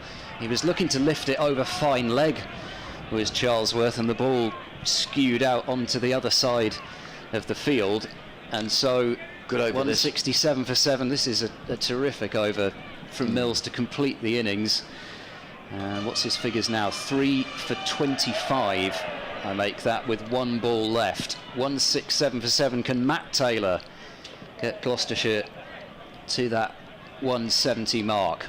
Mills, that characteristic hop at the start of his run, steams in, he's there and bowls a slower ball. Matt Taylor lifts it in the air, he's going to be caught at mid-off. He is. It's another wicket for Mills. He's got 4 in the innings, and Matt Taylor has gone off the last ball. And just as things seem to switch towards Gloucestershire, it's Sussex now who have the impetus behind them going into the halfway stage, as Gloucestershire finish 167 for 8. Jack Taylor, the mainstay of that innings, 52 from just 35 deliveries. Runs from the openers from Hammond and Bancroft, 30s apiece there.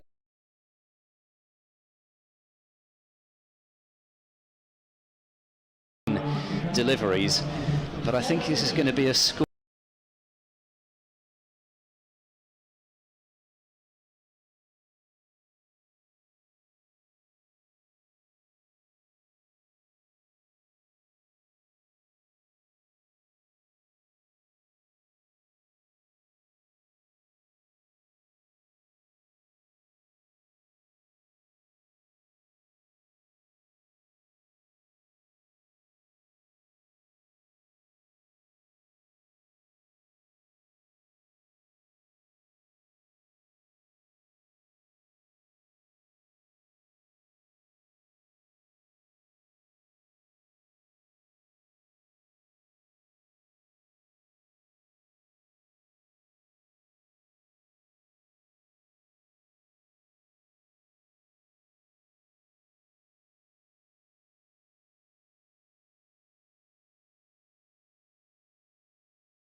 psychologically, I guess, if you're thinking 170. Also, I think it's sometimes particularly for captains as well, they're computing how many runs they might need at certain stages in the game. It sometimes makes it pretty easy if you know, for instance, I mean, Surrey made 200, so you know it's 200, right, we need 201 to win, and you've got it pretty much as a really simple equation, that's for sure. But we shall find out now, well, whether Sussex can make themselves and get to 168, not 171, no, 168. That's what they require to win here against Gloucestershire as they start their reply. The two openers coming out to the middle, so it's time to rejoin our commentary team of Adrian Harms and Ed Seaborn. Thanks very much, Johnny. And the two Sussex openers have made their way to the middle. Ollie Carter and Daniel Hughes are the Sussex openers, and Gloucestershire going straight to the man who took 2 wickets in his first 3 balls of the blast this season. It's David Payne, who in the end claimed figures of 4 for 24 in the opener with a maiden over. That was the second over that he bowled. Gloucestershire, you feel, will want early wickets. Well, otherwise there is the danger with the score being in this sort of 160 sort of period. If you let Sussex get away to a power play where they score 60 odd off the first 6, and you don't leave yourself with a lot of wiggle room. What David Payne's injuries? He's had a rotten couple of 3 years, hasn't he? Having forced himself into the England wrecking and done very well when he played for England as well. Yeah, it's just been basically a recurring ankle injury that he's had. In comes Payne, bowls to Ollie Carter, who plays it onto the onside. And there is no run, but he's hopefully pain-free and injury-free. And well, I think he's probably at this stage focusing on the white ball side of things, because he knows that that's where, if he's going to get back into the England setup, and also, the way that it is now, maximise the amount of financial gain that you can get from the game, and who could blame him for that with a young family? In comes Payne and bowls. Carter is forward, and the first runs for Sussex plays it into the onside. Taylor comes around. Talanga comes around and fields. But Sussex are on their way, one without loss. No, absolutely, and I don't think you can blame any cricketer at all.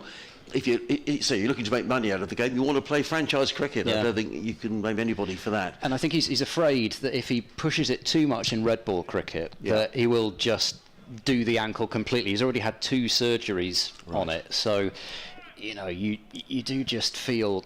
And he's talked about this very openly. So now that I've got 2 kids, my mindset's changed. I have to provide for them. In comes Payne, left arm over the wicket, comes in and bowls to Daniel Hughes, whose first shot is a scoring shot down to wide-ish third man. He picks up a single. First innings for Daniel Hughes in the T20 blast. He did make runs, the Australian, in the warm-up match here on Wednesday evening. He made 74. So he is opening the batting, and he will open the batting throughout the blast. He's with Sussex now for the rest of the season as well, right through the county championship. So welcome to Hove, and his first ball is on his way with a single. Payne wheels around in front of us, comes into bowl to the right-handed Ollie Carter. He's in, and Carter's down the wicket, driving and missing. Taken by Bracey behind the stumps, and there is no run. Ollie Carter to lose his feet. Interesting that Gloucestershire has started without a slip. Yeah. I thought he might have given David Payne a slip, given how well he bowled up front last night, and the fact that they do want early wickets, but I guess equally they're having to be mindful of runs early on as well. Payne, tall man, number 14 on the back of his yellow shirt, in and bowls to Carter, plays it to the offside. They set off for a single. Well, it's a well-judged single actually by Ollie Carter, played to mid-off. Taylor honed in on the single, he couldn't do anything about it and eventually decided to hang on to the ball. So Carter goes to 2, Sussex 3 without loss here on BBC Radio Sussex. Adrian Harms, Ed Seaborn, Johnny Cantor with you this evening under the floodlights at Hove for the opening T20 blast match of the season. And David Payne, final ball of the opening over, in and bowls, and Hughes is back on his stumps and punches that into the offside. There's a good opening over fielded there by Graham Van Buren in the covers. Sussex 3 without loss. Carter on 2, Hughes on 1. Sussex required run rate from here is 8.7 and over. So Gloucestershire not going with spin to open. They are going to go straight back to Matt Taylor, who took a career best 4 for 22 in the opening game. And a nice stat courtesy of Adrian Thomas, that was the first time that Gloucestershire have had 2 bowlers take 4-wicket hauls in the T20 Blast. So he is Mr. Stats for Gloucestershire, isn't he, Adrian Thomas? I often see him on Twitter, and he has all sorts of stats. He's a mind of information, and he's here tonight as well. So to watch Gloucestershire, who have never won the T20 Cup. No, they haven't. Matt Taylor then, left arm over, bowling to Carter, who's chopping the ball into the offside, but straight to Ben Charlesworth at cover, so there is no run to be had there. Interesting the field here, because there's only 2 men, as we were saying, at this stage of the game. For the first 6 overs, you're only allowed 2 men outside of the 30-yard circle. One of them is sort of almost a wideish third man, the other at deep backward square. So there's no one at fine leg or third man. So if there is an edge, you could well go for 4. Taylor runs in, bowls to Carter. He's going to go for the ramp shot. That's another way of trying to access that area, but he's not got any bat on it. It misses off stump, it misses his bat, and it goes through to James Bracey behind the stump, so there is no run. It's a field that you see more and more now, because teams almost say, well, if you're going to ramp early, or if you do just get an edge, we'd rather try and play for the ball that is struck more firmly. Do tend to see deep backward point and deep square more. As Taylor bowls, that is an edge, and that might go for 4. Fielder running round, Hammond does brilliantly. Diving away to his left-hand side on the boundary. He is so quick across the ground, Miles Hammond. They put, certainly in terms of their 11 this evening, their quickest fielder down there, and it's a good job from Gloucestershire's point of view they did, because I'm not sure that too many others on the park for them would have cut that off. It's 2 runs to Ollie Carter, though. He moves on to 4. And Sussex 5 without loss halfway through the second over. Taylor is in and bowls a short ball. It's pulled in the air. De Lange is right there at mid-on and takes a simple catch. So Ollie Carter has gone. The short ball works for Matt Taylor. A 4 in the opener, and it takes only 4 balls for him to get his first wicket of this match. Carter just not getting on top of that, getting hold of it at all. And Marchand de Lange doing the rest at mid-on. Sussex are 5 for 1. Yeah, I mean, a position where Ollie Carter really hasn't played an awful lot of cricket, opening the batting for Sussex in any format of the game, and a change that was forced upon Sussex early on with Tom Clark out of the side with a shoulder injury. I don't think he ever really looked particularly comfortable, Ollie Carter. And you are mindful, of course, you're a young player coming into this game. And everybody knows how important the power play is. So he's looking to score runs. He tried a ramp shot that didn't really come off. But he's gone, and a good start as far as Gloucestershire are concerned. Yeah, and we have to remember it wasn't easy when Gloucestershire started their innings either. And that's the tricky thing, isn't it? When you're a young player at the top of the order, Hammond and Bancroft were... They both played a lot of matches. Bancroft, as I say, had his 100th match. Hammond must be heading towards that sort of number himself as well. And you just have that confidence just to say, no, OK, I'm not going to take it on until I'm feeling fully in. Tom Alsop is facing. There is a slip in place for him, and Alsop off the back foot just punches the ball to short extra cover. And there's once again no run as it's fielded by Gloucestershire's T20 captain Jack Taylor. Good start this by Gloucestershire, and we were saying the run rate was 8.2. The run rate's already up to 9. I mean, Sussex won't be panicking yet, but so far this has been a very good power play for Gloucestershire. I mean, Gloucestershire were 5 off about 2.5 overs themselves. As Taylor bowls, this is driven in the air. Oh! Got it! What a catch! That is outrageous! Short third, Ben Charlesworth has just pulled off one of the catches of the season. I can say that already. One-handed, diving to his right-hand side. James Bracey's fallen on the floor, which is a little bit concerning. I think he's all right. But goodness me, I thought that was past him for all money, and he's just reached out at the last moment and plucked it one-handed to his right, and that is a massive wicket. Tom Alsop, somebody who's scored a lot of runs against Gloucestershire in his career, not just in T20 cricket but in the Championship as well, and to see the back of him without scoring is a huge wicket for Gloucestershire. 5 for 2 Sussex after the first over, and Matt Taylor is at it again. That is his 50th T20 wicket. Well, it was a great catch, but now the wicketkeeper Bracey is having to leave the field. He's being taken off the field. I think he hurt his ankle in the celebrations of the catch. It was a quite brilliant catch by Charlesworth, but suddenly Bracey was on the floor. They were leaping around, the Gloucestershire lads, and who could blame them, because it was a magnificent piece of fielding. But Bracey seemed to hurt his leg, and he was helped off by a couple of his colleagues. The physio has come on. Well, let's hope James Bracey is okay. But what a catch. Just what a catch. What a loss that would be, though, if James Bracey has fallen victim in the celebrations. He wouldn't be the first to do an ankle in the celebrations. I remember, I think it was 2 years ago, when Keshav Maharaj was supposed to come over and be an overseas player for Middlesex, and he was celebrating a wicket, did his ankle, was out for the season and couldn't come, so he wouldn't be alone. And he's being put fully through his paces. I mean, he will not want to go off here under any circumstances, Bracey, and he'll be trying I think he's to convince the physio that he can stay on. Yeah, he is. He said, I'm staying out there, but that I'm fine.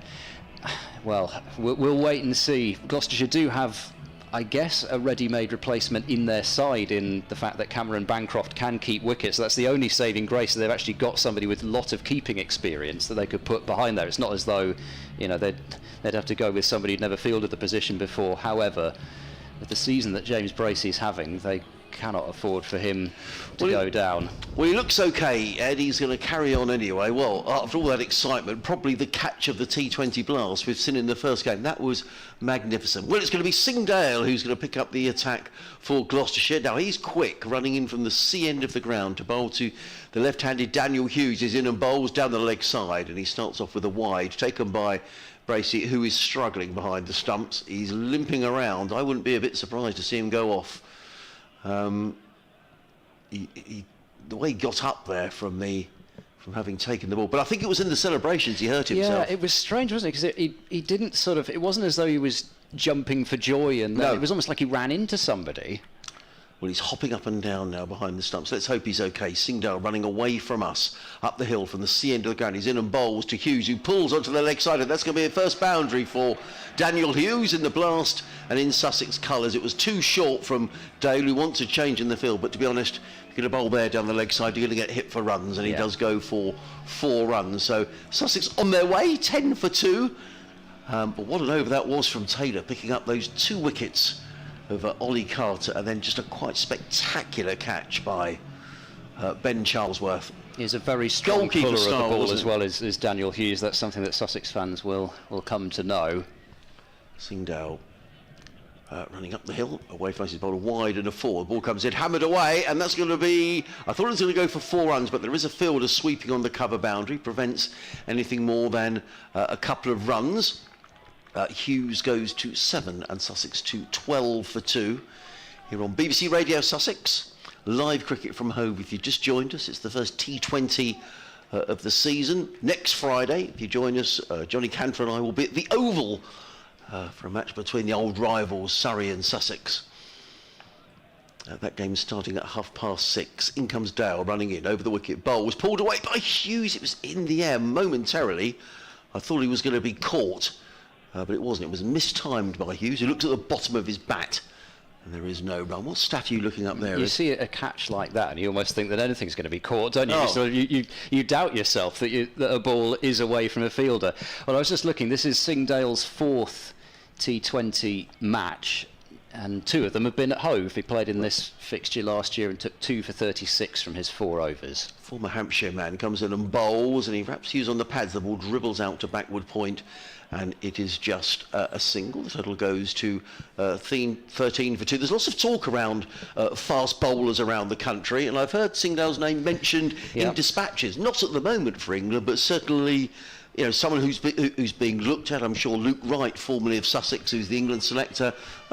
Singdale will be someone who's on his radar, I would imagine. Yeah, and also somebody who, as I say, he's not very experienced at all at this stage, but I think he could turn into a serious T20 weapon because of the slightly unusual action that he's got and the pace.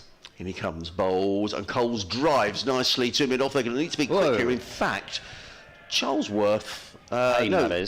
David Payne slips as he went to field the ball. Maybe a little bit. Is that what happened to Bracey as well? Possibly. Because it's almost in exactly the same spot where Bracey fell over. Maybe he just slipped rather than... As I say, it wasn't as though he was pumping his fist and giving it the big one, or at least from what I could see. It just seemed to happen when they were all together in the huddle. Dale runs away, comes into bowl to the left-handed Australian Hughes, and Hughes has a little nibble at that outside of the off stump. Is taken by Bracey, who just seems to be running a little more Not quite so gingerly now. He's not running freely, but he doesn't look to be hobbling, which is good news. End of the over. The Sharks are 14 for 2 at the end of the third over. Carter for 4 on Allsop for a duck, courtesy of a brilliant catch by Ben Charlesworth. And Sussex needing to score another 154 to win, and needing to score those runs at 9.1 and over in this opening match of the Blast. He does have the ability to pull off these blinders, well, amazing. Does Ben Charlesworth once in a while. It's Taylor bowling. This is down the leg side, clipped away to short fine leg. They'll take a single as Singdale sprawls to his right-hand side. I thought that Coles had managed to do what he was trying to do there and just flick it between the keeper and short fine leg. Just a little bit more bat on it, and he would have done just that. And in fact, there was no bat on it, so that's why it didn't happen. It was a leg by. I know in sport they talk so much about momentum, but Gloucestershire winning a game last night, you know, they'll feel if they can win a game tonight, you've won 2 out of 2, you're on a bit of a roll. It's that sort of competition. And they have tended to enjoy bowling here.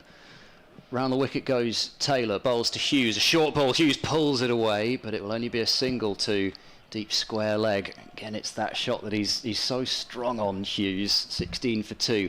Watched him quite a lot in the Big Bash, and he does just have this tendency to sort of, he stays very still at the crease, and you just get the impression he's basically waiting to rock onto that back foot.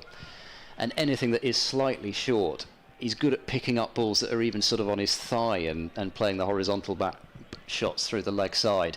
Taylor bowls to Coles, who steps across his stumps and cuts, and that will just be one more run out to Miles Hammond at deep backward point. The score 17 for 2. So the 2 early wickets from Matt Taylor taking a bit of the pressure early off Gloucestershire, and also meaning that the required run rate has already hit 9.2 and over. However, Sussex do know that Gloucestershire have to get through 4 overs of their 5th bowler. They've got 4 frontline seamers.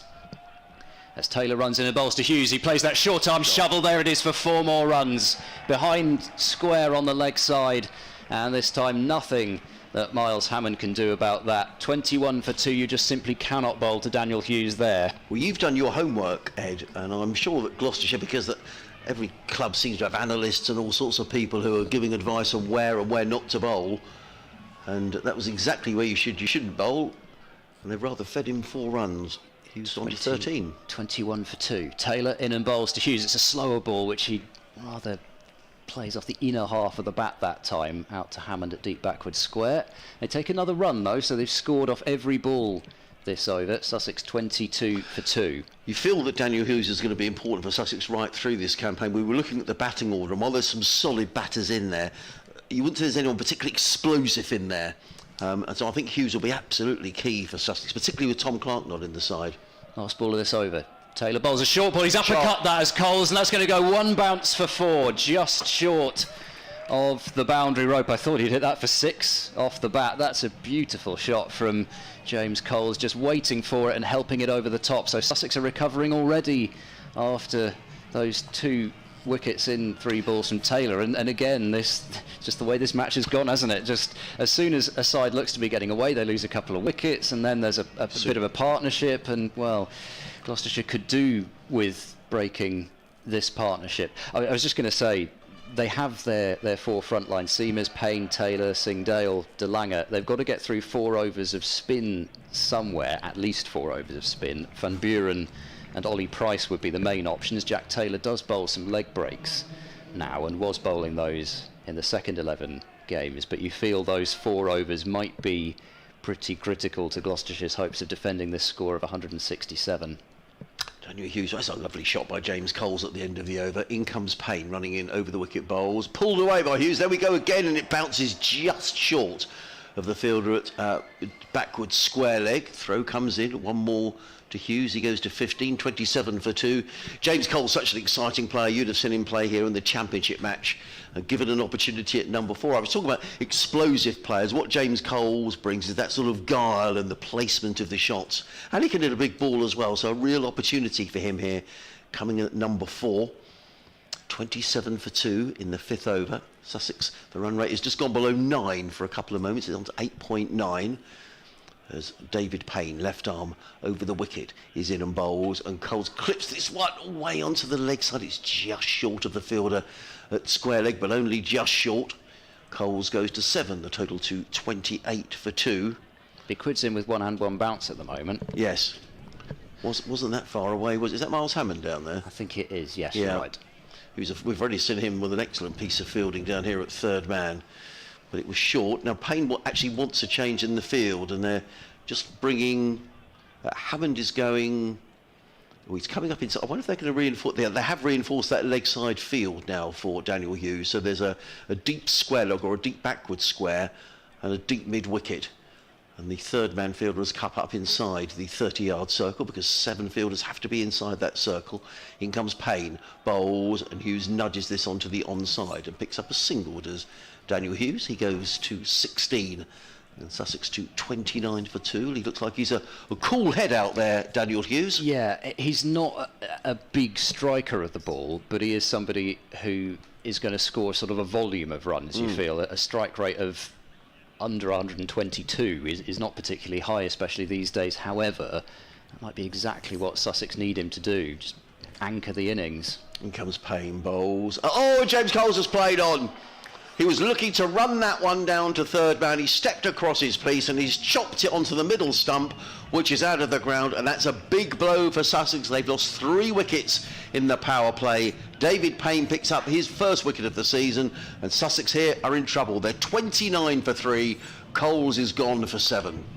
He's a very tricky bowler to outfox like that, is David Payne. You need to be on your mettle if you're going to start using your feet and moving about the crease like Coles did there. He followed him so perfectly there, did David Payne. He didn't really care where Coles was on the crease and bowled a ball that probably was on about leg stump, but because Coles had backed away, he just cramped himself completely for room and ended up chopping the ball directly onto his middle stump. So the decision, well, Payne does normally bowl 2 overs in the power play anyway, but if there were ever any doubts in Jack Taylor's mind that he should keep Payne on for a second over in the first 5, then certainly been vindicated with that wicket. So it continues to be Payne and Taylor doing nearly all the damage for Gloucestershire.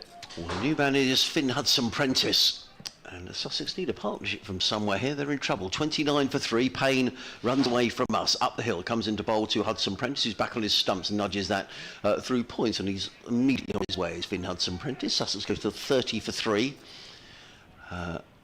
4 runs off the over so far, but the important wicket of James Coles for David Payne, who's taken 1 wicket to fall. The other 2 wickets taken by Matt Taylor. Sussex needing another 138 to win at 9.1 and over. Payne, left arm over the wicket, bowls to Hughes, who nudges onto the onside and picks up another single. So 5 singles off the over, keeping the scoreboard ticking along, but a wicket going down, and Sussex have lost 3 wickets in the power play. 5 overs gone, 1 more over to go in the power play, after which Gloucestershire will be able to bring or to put more fielders outside of the 30-yard circle. 31 for 3 here on BBC Radio Sussex. Very good evening wherever you're listening to us from under the floodlights at home. It's the first match of the T20 Blast. Sussex against Gloucestershire. Gloucestershire making 167 for 8 in their 20 overs, and Sussex just struggling here in reply. They're 31 for 3 after 5 overs, and looks like we're going to get some spin. Yes, Graham van Buren is going to bowl the last over of the power play. Interesting. I thought that De Lange might bowl it because he hasn't bowled yet, but De Lange did go for 20 runs off the last 4 balls of the power play yesterday. It was about the only blot on Gloucestershire's copybook. So Van Buren bowls his slow left armour round the wicket, and it's driven first ball to short extra cover by Daniel Hughes, and there's no run. So Gloucestershire almost maybe just trying to tempt Sussex into risking losing another wicket here at the end of the power play. Hughes cuts to cover. There was a bit of hesitation there about whether they should go through for the run, but in the end Hudson-Prentice and Hughes get themselves sorted out, and they come through for that single. Hughes moves on to 18, and Sussex up to 32 for 3. So Van Buren looking to fire through and over here. He doesn't tend to waste a huge amount of time, although he's going to be made to wait here with Hudson-Prentice. I think he was doing up his adjusting his bootlace. gloves and yes. he's certainly taking his time here, is It's Hudson Prentice. Of course, this will all be added on to Gloucestershire's cut-off time. Yep, There'll be it will. No question about that. Worried about time wasting or anything like that. So the right-handed Hudson Prentice facing up to Graham van Buren, who bowls round the wicket to Hudson Prentice, who just flicks this one. Just magician style flick of the wrist with sleight of hand from Hudson Prentice, takes a single through the onside, 33 for 3. It's amazing how every ball alters the required run rate. It's now up to 9.3 and over. Van Buren round the wicket, bowls to Hughes, goes for the slog sweep and gets a bottom edge, and it's running down towards the boundary. It'll be 4 runs. Van Buren's got his hands clasped behind his head. He can't believe it, but, well, Gloucestershire did have a couple of slices of luck like that as well. It is just what's going to happen in T20 cricket. He was looking to sweep that one, to be honest, right to the field. Van Buren bowled exactly the right ball. There are 2 fielders out on the leg side to try and cut that sweep shot off, but nobody that fine. 37 for 3. Van Buren bowls to Hughes, giving himself some room and driving square on the offside, but no run as it's fielded at backward point. They've got 3 fielders really tight in there, haven't they, between third man and cover. Yeah.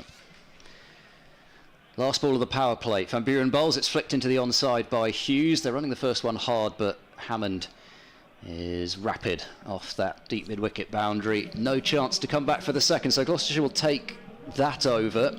Sussex 38 for 3 after the power play. In comparison, Gloucestershire were 44 without loss. However, they weren't far off losing their first couple of wickets, and Sussex do know what they're chasing, so you know they're certainly not out of it, but you feel that a lot rests with Daniel Hughes. Certainly. And Gloucestershire are going to try and prize him out with a bit of express pace, with Marchand de Lange coming into the attack for the first time. Yes, from the sea end of the ground. For those of you who are listening who perhaps haven't been to Hove to watch cricket before, it means that Marchand de Lange is running up the hill. The sea is behind us and he's running away from us to bowl to the left-handed Daniel Hughes.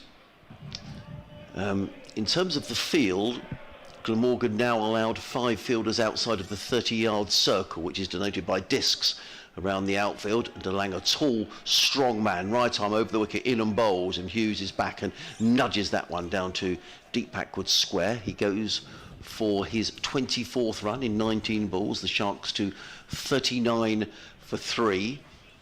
The field for the right-handed Hudson Prentice is a third man right down on the boundary. There's a sweeper on the cover boundary, and then 3 men on the leg side. There's a fine leg, a deep backward square, and a deep mid-wicket for the right-handed Finn Hudson Prentice, who is 2 not out off 2 deliveries. De Lange is in, bowls, and it's skied into the air. James Bracey is underneath it, and he's taken it.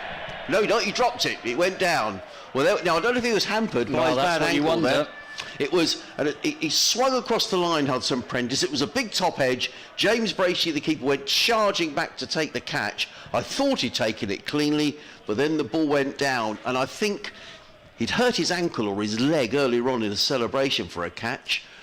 I just wonder whether that impaired him. Anyway, Hudson Prentice has a life on 2. De Lange running in, bowls to Hughes, who pulls away to the leg side. Oh, it's gone all the way for 6 runs. Well, I think the Gloucestershire fielders thought that should have been a catch. It was pulled away onto the leg side. The fielder went back. I think it's gone straight through his hands for 6 runs. Yeah, Bancroft is the man at deep square, so 2 drops in 2 balls, and that one costs 6 runs. It was close on the rope there, Bancroft, but I think he thought he was going to overbalance over the rope, and then just kind of half pulled out of that catch. So if Gloucestershire don't go on to win this game, those 2 balls are probably what we're going to look back on. De Lange in again, bowls, and Hughes defends out into the offside. They think about a single, but it isn't there. In fact, the ball just dribbled in front of Daniel Hughes, and there is no run. I wonder if that's a little bit of luck that Sussex might feel that they need. Well, no luck for Marchand de Lange, that is for sure. Should have had 2 wickets in 2. And Bracey just... It may have been because of the ankle, he just never really got a read on it, and it's almost actually as though he overran it in the end, didn't he? He kind of turned completely around and then tried a one-handed effort at it and missed it. De Lange runs away from us in and bowls. Hughes pulls right to the next side. This is going to go for 6. That's belted away into the pavilion. Super shot by Daniel Hughes. Well, you were talking about his strong point, Ed. You've done your homework, and it's been absolutely belted away. Second 6 of the over. Hughes goes to 36 off 22 on his Sussex debut, and the Sharks' 50 is up. 52 for 3. The crowd have got something to cheer about, and all of a sudden this is an expensive over, 14 coming from it. Yeah, sort of risk versus reward bowling there. He did nearly have him, but equally it's a shot Hughes is going to keep taking on if you keep bowling there. The run rate is down to 8.8 runs and over as Delanga runs away from us again, bowls to Hughes. Hughes drives into the, or tries to drive into the offside. He doesn't time it, and Bracey fields from behind the stumps. He does seem to be running reasonably freely. James Bracey, that is the end of the over, an over that cost 15 runs, and the Sharks are 53 for 2. In fact, is Bracey, is he going off? No, he's not. No, he's getting the helmet. He's getting the helmet, yeah. Delanga absolutely livid after that over. He's not a man that you see angry too often. He was described earlier in the season as the most nice, angry man in cricket, but he was furious after that over. He feels he should have had 2 wickets, and the margins are so fine when you're bowling quick and you're bowling short. If one doesn't go to hand that should do, then you're likely to go for 6. Another ball. Johnny Kant sitting next door to us just making. I wonder if it got caught up in the lights as well. Yeah, it went very high. Van Buren, it is to bowl his second over, and there's a shout for leg before wicket. He's given out. So at least the second drop doesn't prove costly. Graham Van Buren is off on an Imran Tahir-esque celebration, running around there in joy. Van Buren gets his first wicket of the Blast campaign as Hughes tried to play against the angle with Gloucestershire's slow left-arm bowler bowling round the wicket. And Nigel Long, he didn't hesitate. Usually doesn't. He's very quick, Nigel Long, with the trigger if he thinks you're out. And he clearly felt that pitched in line. I think that was probably, with that angle, is the one thing that you're thinking about immediately. Did it pitch in line? But Nigel Long, no hesitation at all. So Daniel Hughes has gone. That's the wicket that Gloucestershire really wanted. And yes, sort of similar celebrations, actually, in terms of the strength of them to when Gloucestershire got Jordan Cox out yesterday, because Cox was threatening. He was the one who hit that 20 off 4 balls off Marchand Delanga, and they could just, they know how important that wicket is. Well, it's a huge wicket. I mean, Daniel Hughes, very promising debut, 37, looked in good nick, but I'm looking down the rest of the batting order. You're looking at Hudson Prentice, Simpson, Lamb. One of these guys is now going to make a big score, much as Jack Taylor did in the Gloucestershire innings. So Simpson to face. Van Buren bowls, and Simpson plays into the onside, looking for 2. They might well get it because he's hit it softly enough. They're going to come back for that second run as the throw comes in from the long on fielder. And well, there was nothing more that Miles Hammond could have done there to try and get that throw away any quicker. That's terrific running between Simpson and Hudson Prentice. Sussex to 55 for 4. So the run rate continues to hover around about 9. It's by no means out of hand, but 4 wickets down now, Sussex. Van Buren bowls to Simpson, who turns it into the onside, into almost that same area, and they're going to come back for that second run again. This is going to be much tighter, though, and the shot stumps misses. I think possibly just even with a direct hit from Ollie Price, he would have been home there.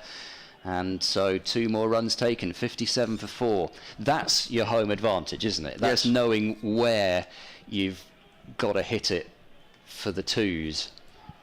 Simpson on 4 already. Van Buren bowls to him. He turns this one away uppishly towards long on. This time it will just be the single. 58 for 4. Had another look at that LBW, and it looks absolutely plumb. Yeah. It's pitched very much in line. In fact, it's pitched basically on about middle and straightened a bit. I think it's going on to hit off stump. Van Buren bowls. Edging is Hudson Prentice to short third, and Singh Dale will get the throw in. But again, alert running. Good running from Simpson at the non-strikers end to call Hudson Prentice through for the single, because that did go straight to Singh Dale at short third. 59 for 4. Duckworth Lewis suggests par is 73, so Sussex are way behind that. Not that we're going to have an interruption due to rain, we hope, as this is cut away straight to short extra cover on the bounce, and so a dot ball completes the over. So Van Buren has got through 2 of his 4 overs and picked up potentially the big wicket for Gloucestershire, 59 for 4 Sussex. They need 109 from 12 overs. Yes, and if you're just joining us for the first time this evening, Friday night cricket here on BBC Radio Sussex, the first game of the T20 blast here at Hove under the floodlights. Sussex against Gloucestershire, Gloucestershire making 167, and as Ed Seaborn was saying, Sussex 59 for 4 going into the 9th of their 20 overs. And it's going to be bowled by Martin de Lange. Lots of seagulls around the ground all of a sudden. It's circling around, swooping around the outfield. They're doing chips this evening. They are. De Lange, big strong man, in and bowls to Hudson Prentice, who's forward and just nudges that to mid-on, fielded there by Jack Taylor. There is no run. Sussex needing to score at 9.1 and over from here on in if they're going to win this match, with just 6 wickets in hand. Gloucestershire already with a win under their belts, beating Essex last night. De Lange's back to his mark. He'll be pleased that Daniel Hughes has gone, having seen him dropped in the previous over. He's in and bowls. Simpson is wrapped on the thigh pad. The ball makes its way down to third man. And it's another single. In fact, it came off the bat. I thought they'd come off the thigh pad, so quite surprised about that. Anyway, John Simpson, it's a run nonetheless. He goes to 6. And the Sharks to 61 for 4. Brings the right-handed Finn Hudson Prentice on strike. 3 men guarding the leg side boundary. 2 on the off. The other 4 fielders inside the 30-yard circle as De Lange is in, bowls, full toss, and Hudson Prentice plays it to mid-on. They need to be quick here. Taylor is in very quickly, but he can't prevent the single being taken. Hudson Prentice goes to 6, 62 for 4. He does have such a looping trajectory on that slower ball. I've seen a fair bit of De Lange bowl live before, but I didn't notice just how loopily it comes out. It is quite like Tamal Mills's slower ball, in that you think it's going to be a massive full toss and then it just dips. Although that one was a full toss. De Lange again bowls to Simpson, pulls away. That's going to go all the way for a maximum into the Spain Palmer Pavilion. And that's a huge blow from John Simpson. It was too short, really, for Martin de Lange. And John Simpson belted the ball over wideish mid-wicket for 6 runs. He goes to 12, and Sussex to 68 for 4. Again, he continues to run the gauntlet, does de Lange, by bowling there. It's just what he does. He will challenge you to play that pull shot against him. Sussex are taking it on, and so far they're doing it successfully. Although, again, you just go back to the fact that de Lange only needs one of those to end up in a fielder's hands, and instead of 0 for 24, he'd have 1 for 18. De Lange in again, bowls. Simpson hammers that down the ground. De Lange almost falls over. Good bit of fielding at mid-off by Jack Taylor. The Gloucestershire skipper prevents anything more than a single. John Simpson goes to 13. I've seen on many occasions John Simpson batting against Sussex for Middlesex, and he's a good player in this format of the game, John Simpson. An awful lot of experience. I think he's better off having this time in as well. We were talking about Yes, that with Jack Taylor. I think Simpson actually coming in this early might not be such a bad thing after all. De Lange in, bowls to Hudson Prentice, who pulls that down towards fine leg. I'm not sure he was completely in control of that shot. Nonetheless, he's picked up a single down to fine leg. Hudson Prentice goes to 7. At the end of the over, Sussex are 70 for 4 with 9 overs gone, 11 remaining. Sussex needing to score 8.9 and over if they're going to win this match. And I suspect we're going to have a change of bowling at the far end. Van Buren has already picked up a wicket, but looks like there's going to be a change. Yeah, it looks as though we're going to get some off-spin. Ollie Price just bowled the 1 over in Gloucestershire's game yesterday. Conceded 7 runs from it and had an excellent opening year with the ball in the blast. Last year he took 10 wickets in the 17.1 overs that he bowled. So he can be an effective operator in this form of the game. Equally, will Sussex look to try and line him up? Price is in over the wicket, bowls as a reverse sweep first ball, but Hudson Prentice plays it straight to Sing Dale at short third, and there is no run. Again, it's the old yard either side business there from Hudson Prentice. It's a shot that's there because of the field Gloucestershire have got. Nobody on the boundary behind square on the offside. Price bowls, he goes for the slog sweep this time, does Hudson Prentice. I don't think he was looking to get it there. It's more of a bottom edge down to a wide backward square, and a single is taken. 71 for 4, so 97 more runs required by Sussex. Again, just even just these sorts of games, 168 defending Gloucestershire, every boundary feels like an enormous moment. Price bowls to Simpson, who turns into the onside. They're looking for 2 here. Now, Price probably could have gone after that ball himself. There's a shy at the stumps. Extraordinary work off the boundary from, I think that's Miles Hammond again, who was diving forward and sort of Jonty Rhodes style. Brilliant, wasn't it? Hit the stumps from about 30 yards away. There was an appeal for run out, but it was turned down by umpire Nigel Long, who was in a good position, and 2 runs are added, 73 for 4. It's the 3rd time that John Simpson has taken 2 to that part of the ground, just through wideish mid-on. Price bowls Simpson, reverse sweep, that's a beautiful shot, over the top of short third, and 1 bouncing for 4. Again, that shot was suggested to him by the field. Hudson Prentice missed out first ball of the over, but Simpson didn't, and this is proving Good to stuff. be a terrific innings so far from Simpson. He's only been out there for 9 balls, but he's got 19 runs, and he's just taken the pressure off in terms of the run rate. Price into Simpson, who goes back and nudges the ball to backward point, sprints through for a quick single, and it's 78 for 4. Simpson to 20. Has now become the latest man that Gloucestershire feel they've got to get rid of. Pretty sharpish if they're going to do this comfortably, and if arguably they're going to do it at all. Price to Hudson Prentice, it's short, and they're looking for 2 immediately. Goodness me, Simpson's quick out of the blocks, but he's got to be mindful of the fact that Hudson Prentice on the back foot wasn't so quick out of the blocks, and also I think that is Marchand de Lange lurking down there, so he has a rocket of an arm. So the end of that over. We've reached halfway stage of Sussex's innings. Sussex need 89 from the second 10 overs. If you want a comparison, Sussex are 4 runs ahead of where Gloucestershire were at the halfway stage. They have lost 1 more wicket though, so this game continues to be on a knife edge. Well, generally these games between Sussex and Gloucestershire are close games, and the way John Simpson is playing, he's got Sussex back into the game, because I rather fear the run rate was sort of drifting away up to 9.2, 9.3, but he's come in, he's made 20 off just 10 deliveries.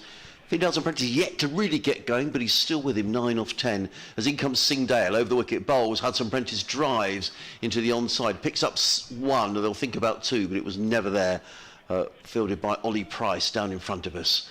And actually, from a Sussex point of view, probably good to see John Simpson back on strike. Hudson Prentice into double figures. He's got 10. Sussex to 80 for 4. Still just can't believe how quickly Simpson's getting out of the traps. I mean, as soon, it's not even a sort of a walking start. As soon as the ball's delivered, he starts running. Yeah.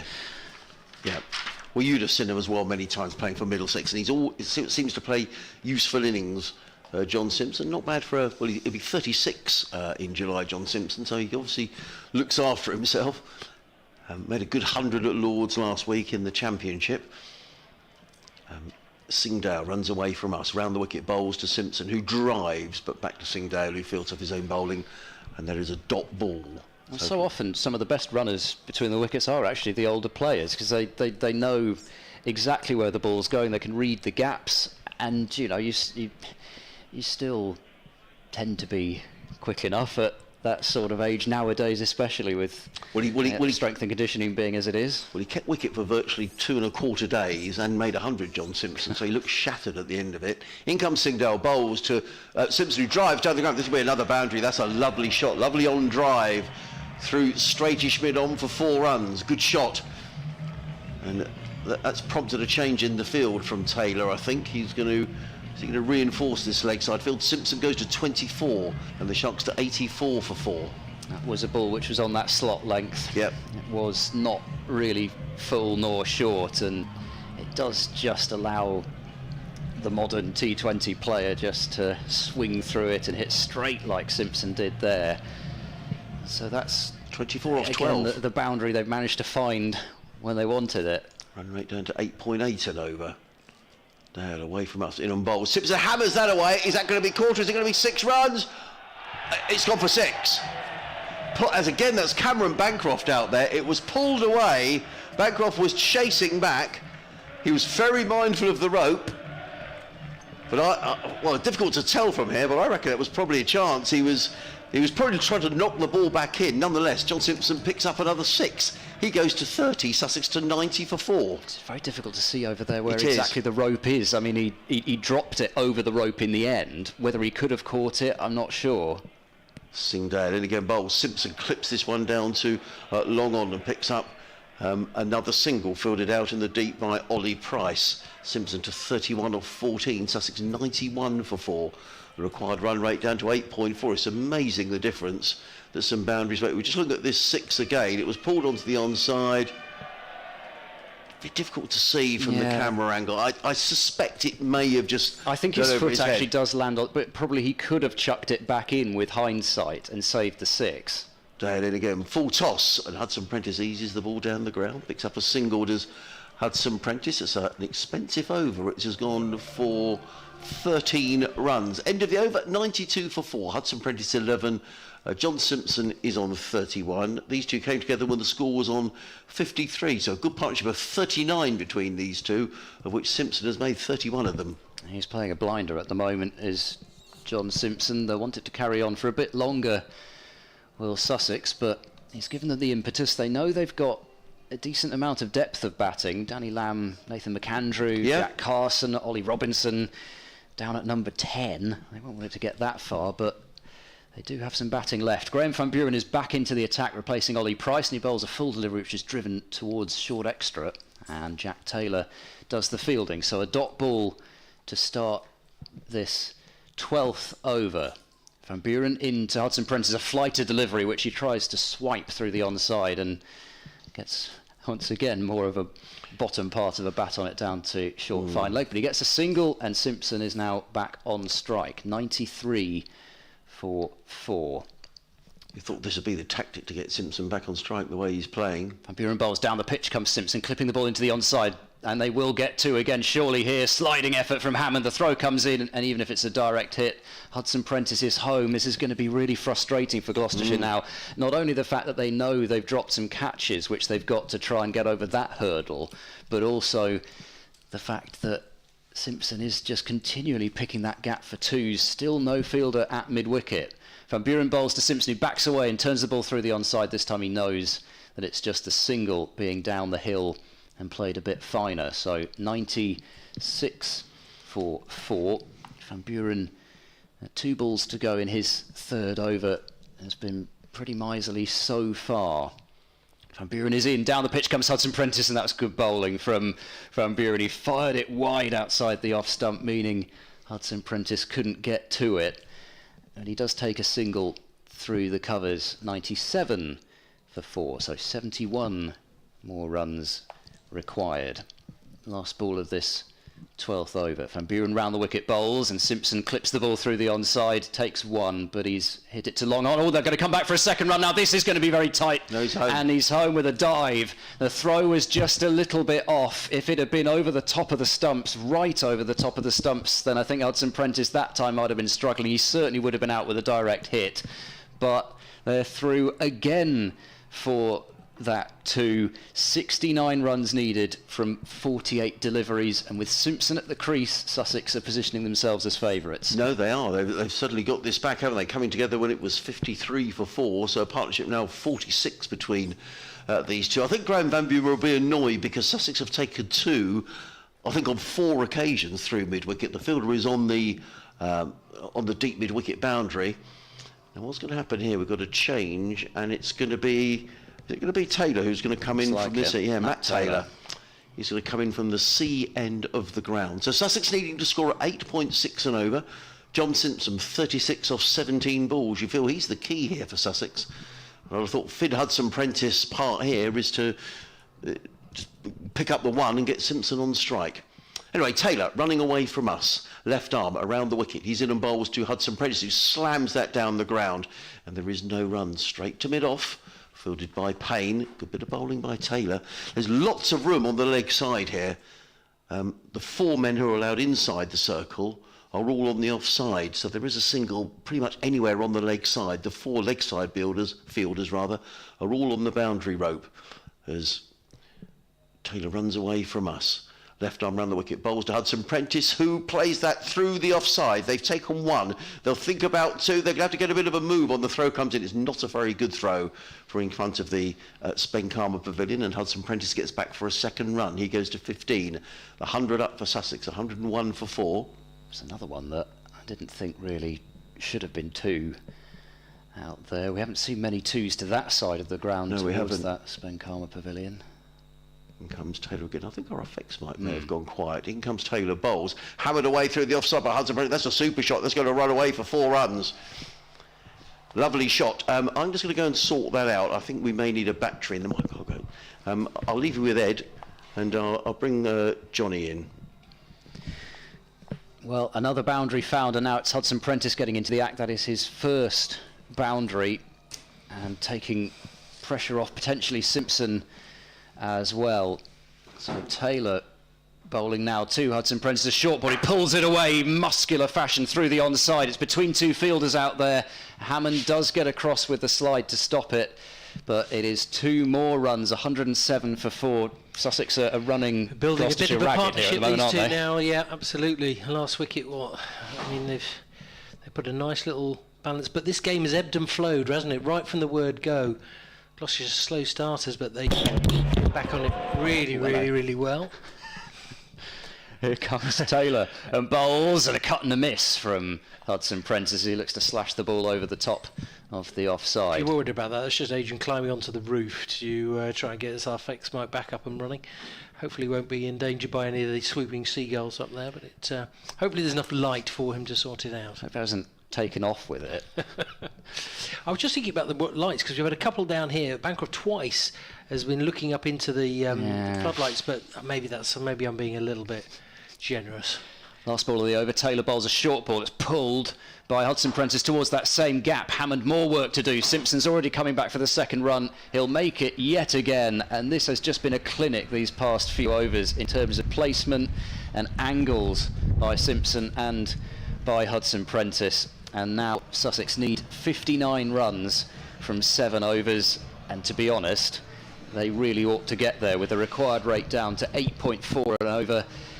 They've basically been going at 8.4 and over now for the whole innings, and if this game is to turn again, Gloucestershire need 2 quick wickets probably, and they may have to turn back to David Payne perhaps a little bit earlier than they might have hoped for, with Payne having bowled 2 overs so far. It's going to be De Lange though to bowl from the Cromwell Road end. 2 overs for 26 so far, but that doesn't really quite tell the full story. No.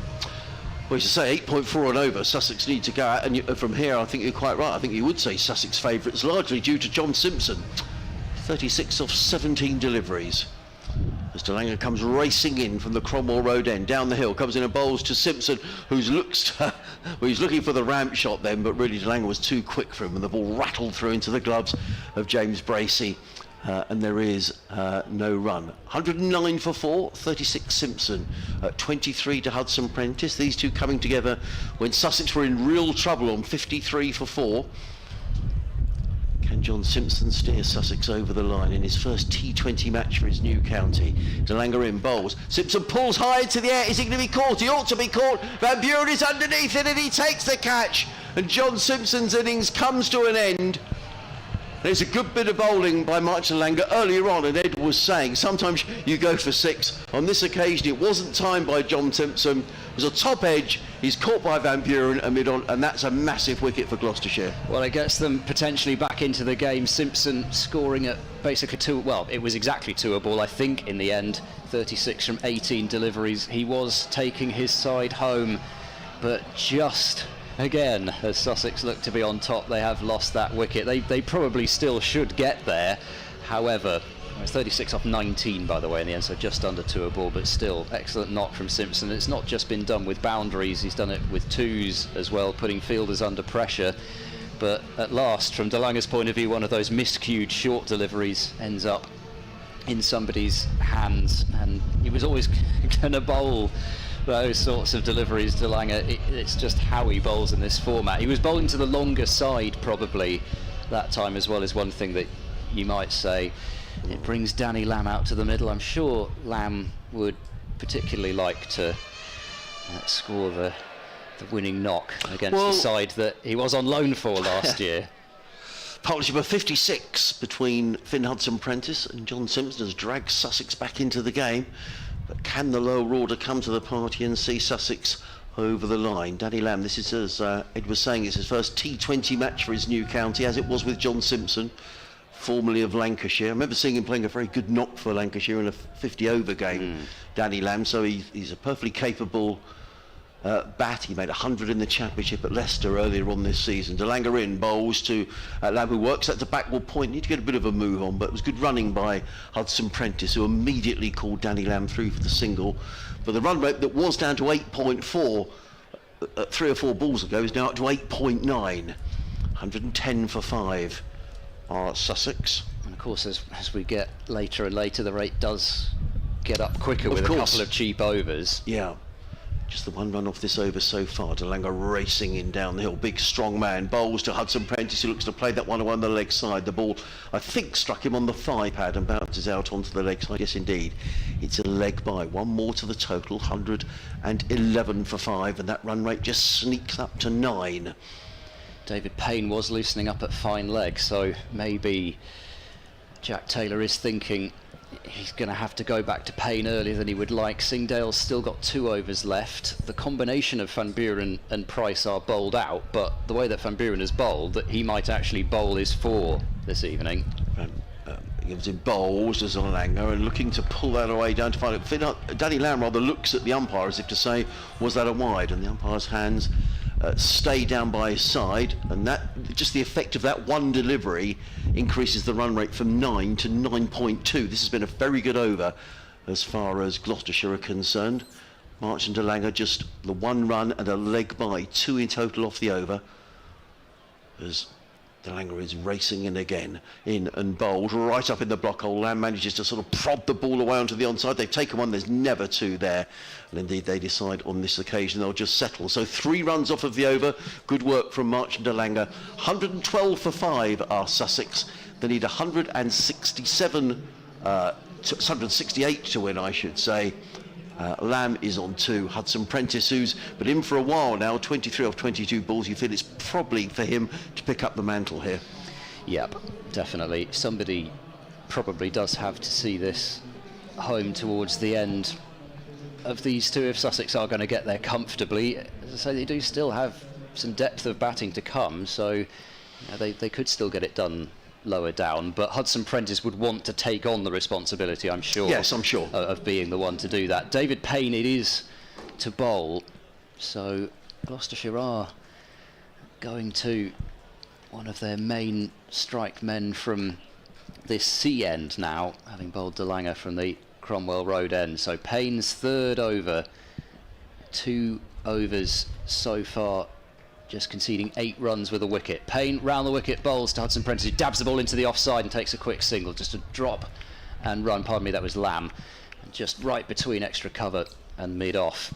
And again, good placement, just the single. 113 for 5, so 55 runs required from 35 deliveries by Sussex. Gloucestershire did win a game here a couple of years back when Sussex needed 29 runs from 38 balls with 8 wickets in hand, so they'll never have given up hope, even when that Hudson-Prentice partnership was going. There's a short ball from Payne, which has been completely cue-ended by Hudson-Prentice right off the bottom of his bat, but again, they'll take a single because everybody's back on the edge of the circle, so it means that a ball that's hit that softly is going to be one every time. I think Gloucestershire will probably settle for 6 singles here in this over, and the run rate now up to 9.5 and over. Not panic stations yet for Sussex. Very much not. Will they go after David Payne? Payne bowls a slower ball. It's tickled into the onside. They take 1. Ollie Price coming in off the boundary. There was a bit of a slip as the batter turned. They're going to go to the striker's end and they get back for 2. Ollie Price looks disappointed. There have been quite a lot of Gloucestershire fielders looking a little disappointed about these 2s. Yeah, and I said earlier on in the commentary that it's very difficult to take a 2 here at Hove, but they've done it really successfully. Sussex, and again maybe that comes down to what Tom Mills was saying about practicing and knowing the ground and knowing when to take the 2s. 116 for 5, so 52 required from 33 deliveries. It will be Lamb to face, and now Gloucestershire are going to put a fielder at mid-wicket to stop that just tap and run through the onside. It does mean, though, they've had to bring Long off up. Payne runs in, round the wicket, bowls to Lamb. It's a short ball. He's cracked that away towards the gap behind square on the leg side. Two fielders round, and they're going to collide, and they do manage to keep the ball back in. And they take 2 runs. That was looking nasty for Van Buren. Was one fielder out there. See in the gloom over there who the deep square. Thank goodness they're all. You could see that happening, couldn't you? You could. That looked like it was going to be really nasty. It might be Hammond, the other, or Ben Charlesworth. 2 fielders nearly colliding. Payne is in, bowls a slower ball, worked into the leg side. They take 1. Jack Taylor trying to run round from mid-wicket. The ball hasn't made it outside the 30-yard circle, though, so this time it is just going to be the 1 run. But this is really sensible cricket from Sussex. They know that David Payne is one of the main dangers that remain, and he's only got 1 over left after this. They've already picked up 7 runs in 5 balls, so they could have nearly the full requirement off this over. Yes, with just another low risk shot here to complete the over. Boundary would be handy here for Sussex. 49 needed from 31 balls. Payne round the wicket, bowls a short ball. He's miscued that, but it's over the top of backward point. Is it going to spin away to the boundary? It won't. The fielders will converge and get there towards deep third, but it's another 2, so that's a win in my book for Sussex, that over. The fact that they've got through that over of Payne without losing a wicket, the required rate hasn't climbed very much. It's at 9.4, and they need 47 from the final 5 overs. As we get a bit of Sweet Caroline. Just about blowing this way on the wind. Yeah, well, it's certainly warming. It's been a good game, though, hasn't it? Whichever way this goes, it's been an exciting game. 121 for 5. So we've got 5 overs remaining. Run rate required 9.4. If Sussex get a big over here, they're further in the box seat. In comes Van Buren. Bowls. Pulled away. Let's go away all the way. 4 runs. Reverse sweep coming in from Danny Lamb. Lovely shot, just what Sussex needed off the first ball of the over. It's gone down to what would be deep backward point or towards third man. And Lamb picks up a boundary. He goes to 12 off 8 deliveries. This is one of the 2 danger overs for Gloucestershire. They've got to get through 1 more of Singdale probably as well. They need Van Buren to pull this over back and ideally take a wicket as well. Van Buren again. Around the wicket, in and bowls. Lamb squirts this one away through the covers. They've taken 1. They're going to think about coming back for a second, but it's never there. That's a very good bit of fielding.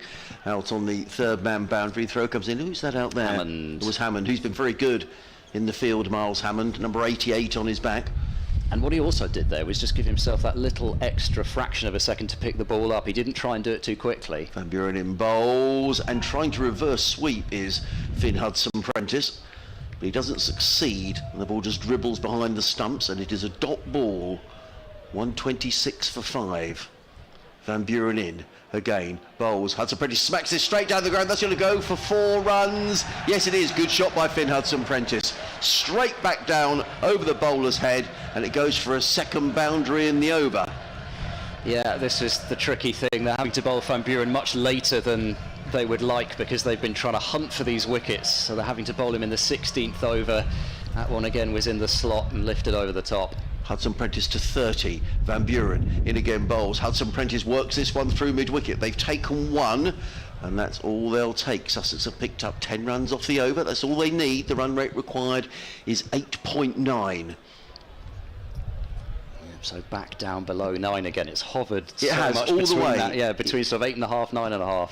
Van Buren in again, bowls. Lamb drives into the offside, and they just take a single, but that'll do as far as Sussex are concerned. They've got 11 off of that over. 132 for 5. Finn Hudson-Prentice on 31 of 27 deliveries. Danny Lamb on 14 off 10 deliveries. So 4 overs remaining.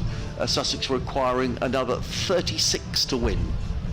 And if Gloucestershire don't go on to win this game, it will be dropped catches that will be probably the main reason Although, I mean, you know, Hudson Prentice was dropped on 2, yes, wasn't he? by that Skyer that James Bracey just yes, couldn't it was. Yeah, couldn't absolutely. get a read on, and sort of ran all round in the end. Even, to be honest, the drop of Daniel Hughes, 13 runs in the context of this game, could be potentially costly. Simpson might have also been caught on 24, so they've had their opportunities, Gloucestershire. They've not always taken them. However, they still have a shot if they can get some late wickets. De Lange running in and bowling. This is driven to backward point. They take a single, and the fielder was in relatively close there. But again, they're just so quick off the mark, these Sussex batters.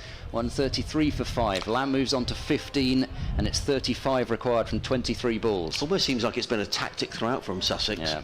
Well, I think they know they're not a lineup that's completely power-packed from top to bottom, so they have to run well between the wickets. Good point. Hudson Prentice on strike. De Lange bowls, backing away. Hudson Prentice slices it in the air towards extra cover. Running back, Taylor, he's dropped it! Another drop. He never looked comfortable underneath that, did Jack Taylor. But it looked as if he just about settled himself. He ended up basically facing the ball, but then backpedaling and trying to take the catch around about waist height. That is the third catch that has gone down off Marchand de Lange's bowling, and that one might well be curtains. 34 required from 22, and Gloucestershire only have themselves to blame for not taking more wickets. De Lange runs in and bowls to Lamb. It's a Yorker. It's right up in the block hole. And they'll get a single again, though, as the ball squeezes to backward point. Inside edge on to pad from Danny Lamb. And even the good balls are going for singles this over. Yeah, Gloucestershire need dots at this point. 33 runs required from 21 deliveries. That was a poor miss from Taylor. He knows it, doesn't he? I mean, he got it, you know, he, as I say, was backpedaling. It wasn't an easy catch, don't get me wrong, and it's very easy from up here, but I think you feel it's one he should have taken, the skipper. Yeah, I mean, he wasn't in a great position, but he got himself in a position to take it. De Lange races in and bowls a short ball. It's crunched away in the air, and that will be 6 over backward square leg, and that might be the blow that just brings it right within Sussex's control. 141 for 5, as that is a mighty pull shot from Hudson Prentice for his first 6, and what a time to hit it.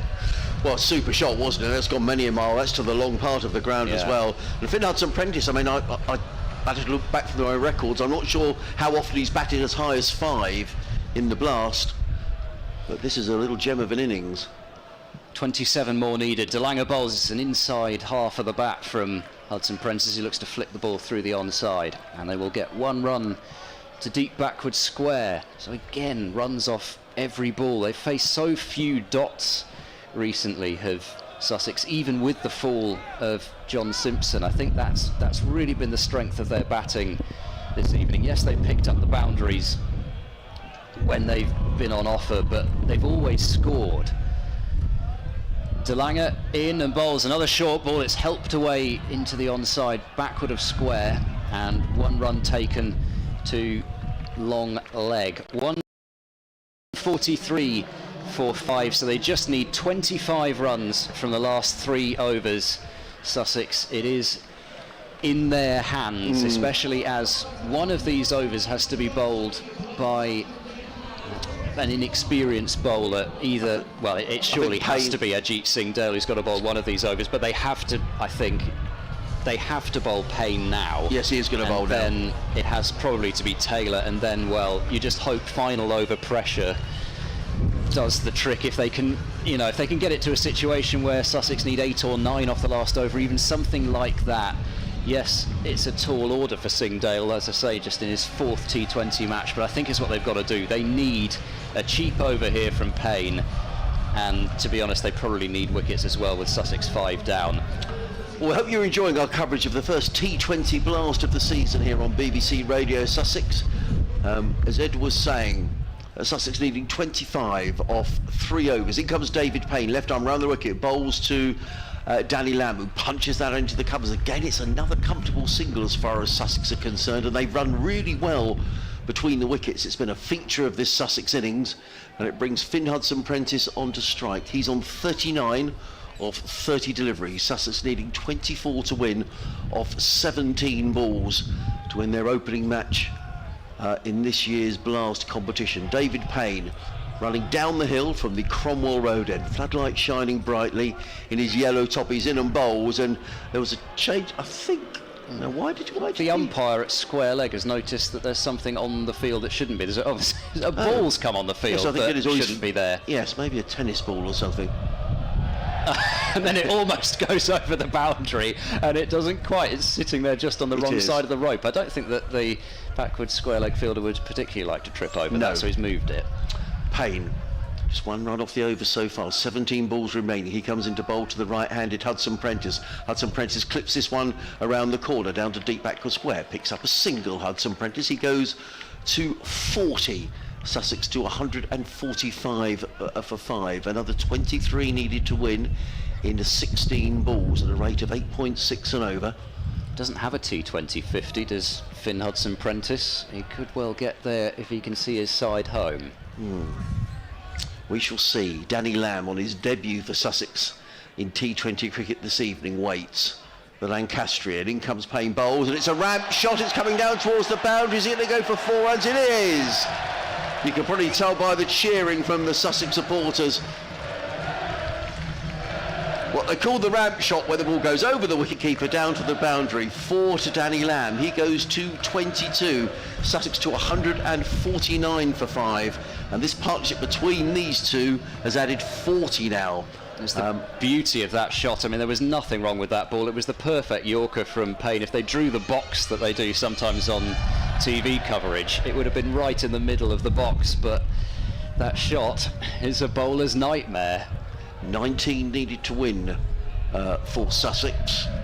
15 8 balls remaining in the match. Sussex favourites from here. What can Gloucestershire do? In comes Payne, bowls, full toss, driven down the ground by Lamb. They've taken one. They'll think about coming back for a second. It isn't there. Good bit of fielding. Throw comes in. And Danny Lamb stayed where he was at the non-striker's end. Sussex just taking the single. No need for any risks here for Sussex. 7 off of the over. The required run rate is 7.7 and over. So no heroics required. The 150 up for Sussex, 150 for 5. 18 needed to win off of 14 balls. Payne runs in towards us. Bowls, hammered down the ground. Lovely shot by Finn Hudson Prentice. That's going to go all the way for a boundary. Beautifully played. And he's playing a real dab hand here, is Finn Hudson Prentice. That was just helped its way down the ground. Lovely shot. He goes to 44 and Sussex to 154 for 5. And they will kick themselves, Sussex, if they don't win from here. Another 14 needed to win. Hudson Prentice waits. So far 11 off of the over. Payne is in, bowls. Hudson Prentice plays that down the ground. He's picked up a single and Hudson Prentice will retain the strike. He goes to 45.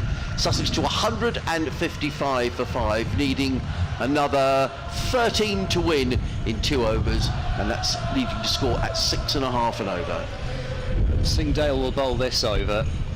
Well, what can Gloucestershire hang their hats on? Well, last year Matt Taylor did defend 5 off and over against Middlesex at Merchant Taylor's School, and John Simpson was actually one of the batters at the crease who swung and missed at the first 2 deliveries of that final over.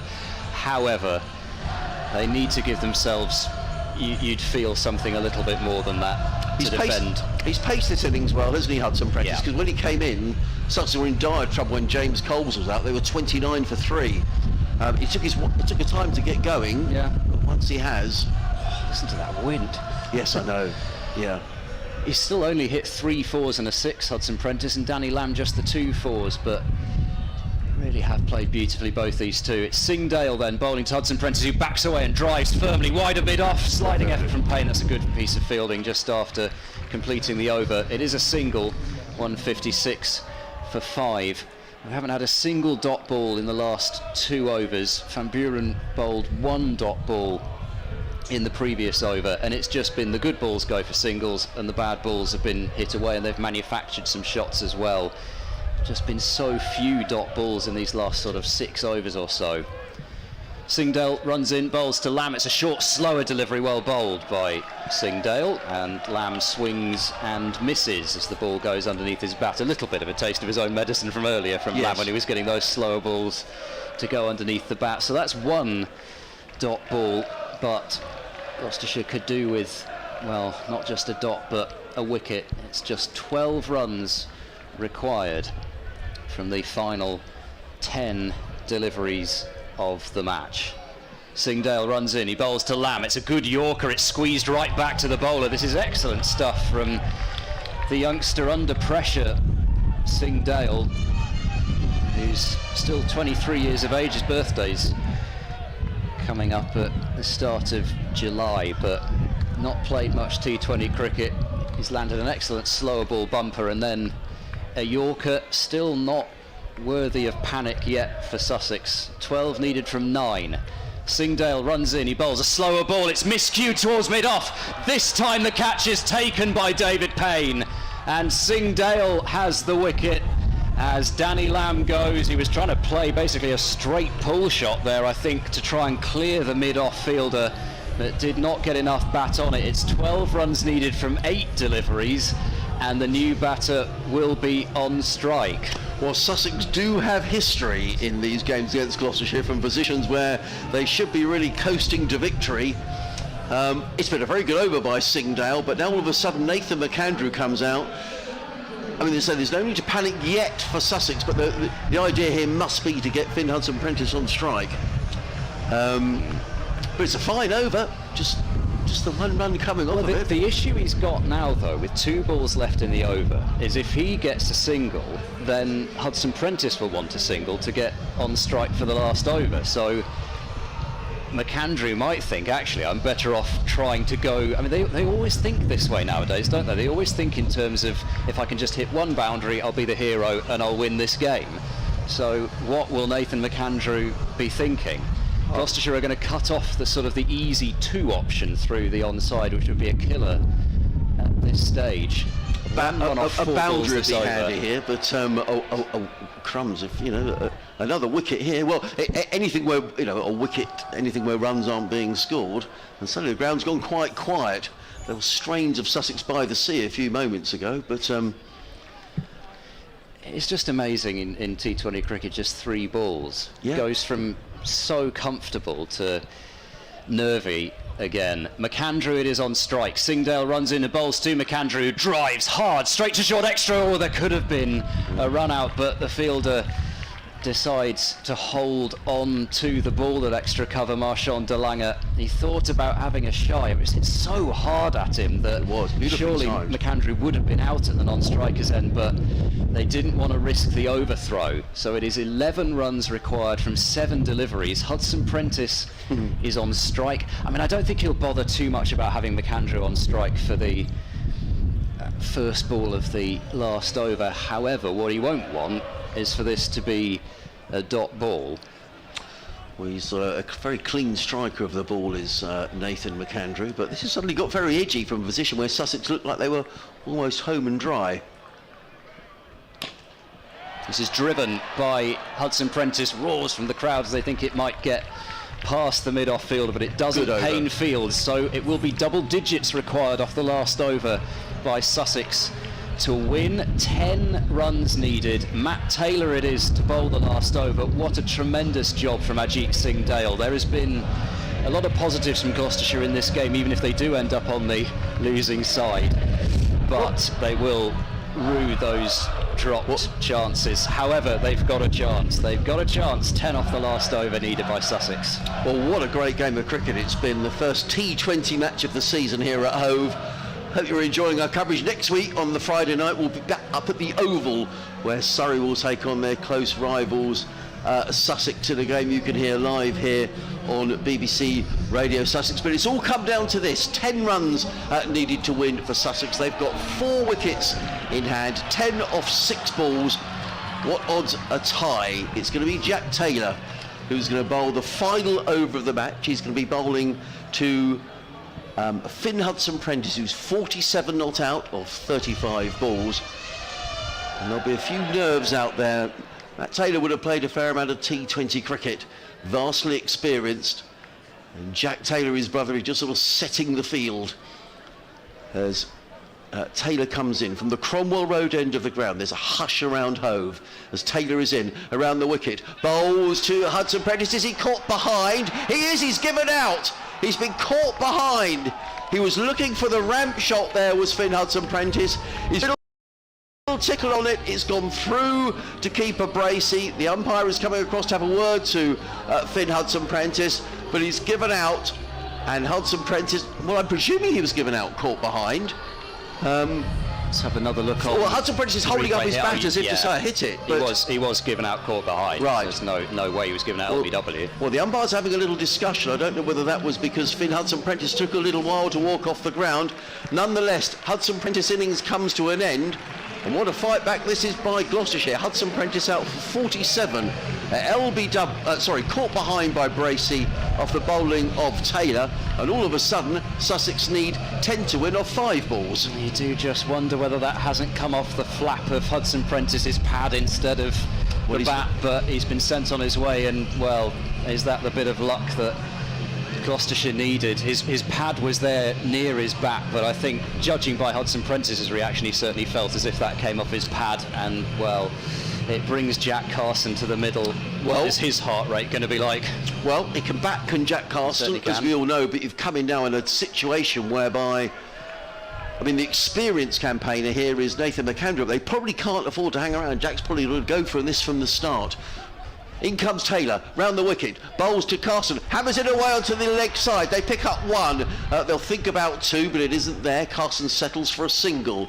So 9 required to win off of 4 balls, and the big Australian, Nathan McAndrew, is on strike. What drama we've got here at Hove. It's still only one of these 4 balls has to clear the ropes. I guess that's what they have to say. As long as you pick up singles, 1 ball that disappears out the ground Every time these two sides play each other here at Hove, it has some sort of drama. But I think Sussex will feel they had this game in the bag and they've rather let it slip in the last couple of overs. In comes Taylor, bowls to McAndrew. McAndrew thumps it away onto the leg side. It's only going to be a single though, fielded out at deep mid-wicket. The throw comes in. McAndrew's furious with himself. 2 runs off the over so far. 8 needed to win off 3 balls. Nerves of steel so far this last over from Matt Taylor. He's not necessarily firing them right in with the Yorkers, but I think what he's trying to do is potentially into the pitch and wide of off stump, so that they've got to drag it to that shorter leg side boundary. Well, there are 4 men guiding that leg side boundary as in comes Taylor, bowls to Carson. Carson heaves the ball away. That's gone many a mile. What a shot that is by Jack Carson. He's absolutely belted the ball away. It's gone out of the ground over the Spenkarma Pavilion. Could that be the shot that wins the game for Sussex? What a shot by Jack Carson. 166 for 7. 2 needed to win off of 2 balls. That went many a mile. Extraordinary. He missed his line, he did miss his length, Matt Taylor, but for Jack Carson to do that under that pressure, to hit it that far as well. Well, Gloucestershire have got no choice now. They've got to bring fielders in. 2 needed from 2 deliveries. They need a dot ball to create pressure for the last one. What a strike from Jack Carson. Incredible. But the job isn't done yet. Taylor around the wicket, comes in, bowls to Carson, hammers it away onto the leg side. Is that going to go for 4 runs? No, they've taken 1. They'll think about coming up. They can't. The scores are tied. 167 for 7 are Sussex. 1 ball to go. 1 needed to win. Well, we said what price a tie? Maybe it will be a tie. Yeah. A reminder, no super overs. If it is a tie, it is just a tie. So 1 point apiece for both sides. Gloucestershire cannot win the game. They can only tie it. And now there has to be significant discussions between Jack Taylor and the Gloucestershire Brains Trust about where to put these fielders, because the temptation is to bring everybody in. But at the same time, what if you just get a little top edge that goes over the top of the inner ring? So, well, sometimes you see maybe 2 fielders, something like that, back a bit. Looks as though Gloucestershire are going to say have the fielder sort of halfway at square leg, maybe everybody else up, but they need to be in close. Somebody needs to be in tighter on that offside to make sure that they can't just tip and run. Well, Nathan McAndrew is the man with the responsibility for Sussex. His first match in the T20 this season. There's much debate going on between Matt Taylor, his brother Jack, the skipper of Gloucestershire. What a game to start the T20 coverage off this season. 1 run needed to win. It's the last ball of the match. McAndrew is waiting. I'd have thought Jack Carson, who's at the non-strikers end, will be in his blocks ready to run virtually whatever happens. James Bracey is just asking the square leg umpire, do I have to have my glove on? Because he's thinking if there's a swing and a miss, he'll be shying at the stumps. I think he's asking, can I have my glove off so I can make that throw? Well, here we go. Everybody is in on the one fielder on the leg side. Final ball of the match here at Hove. In comes Taylor, bowls to McAndrew. He's beaten the ball side of the stumps. Oh, he misses, and Jack Carson has got through, and Sussex have won in the most dramatic fashion.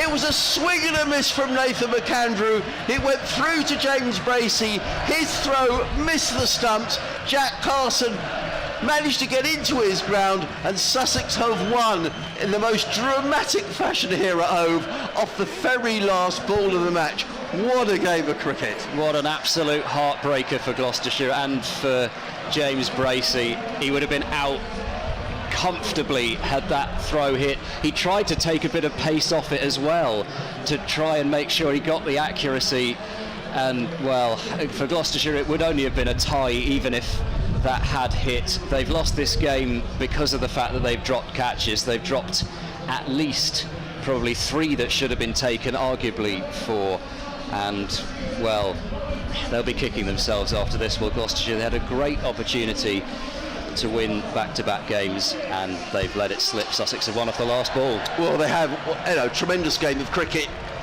We wondered whether 167 would be enough. I mean, listen to the applause around the ground as the players make their way off.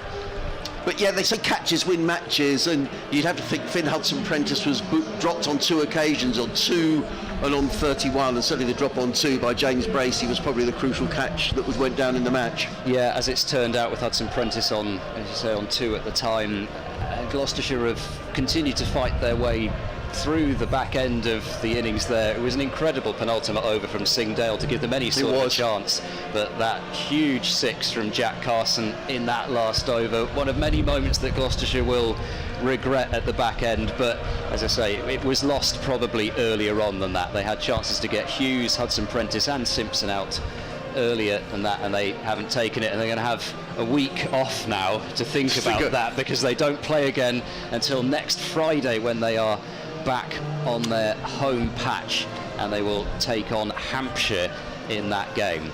Let's talk about Sussex, because they've had a miserable record here in the T20 Blast.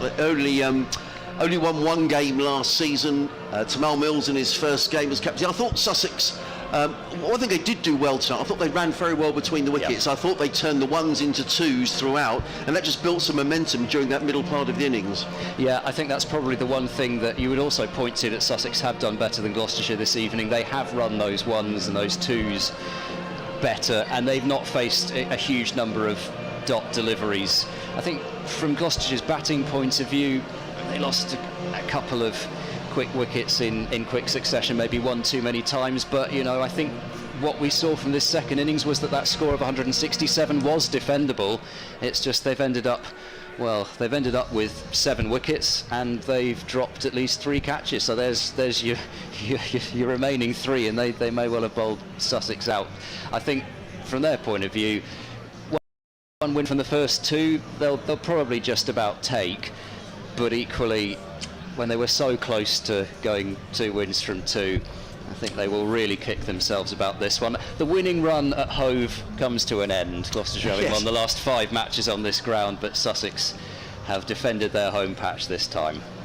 Well, it was a terrific game of cricket. Just to mark your card in terms of future coverage coming here.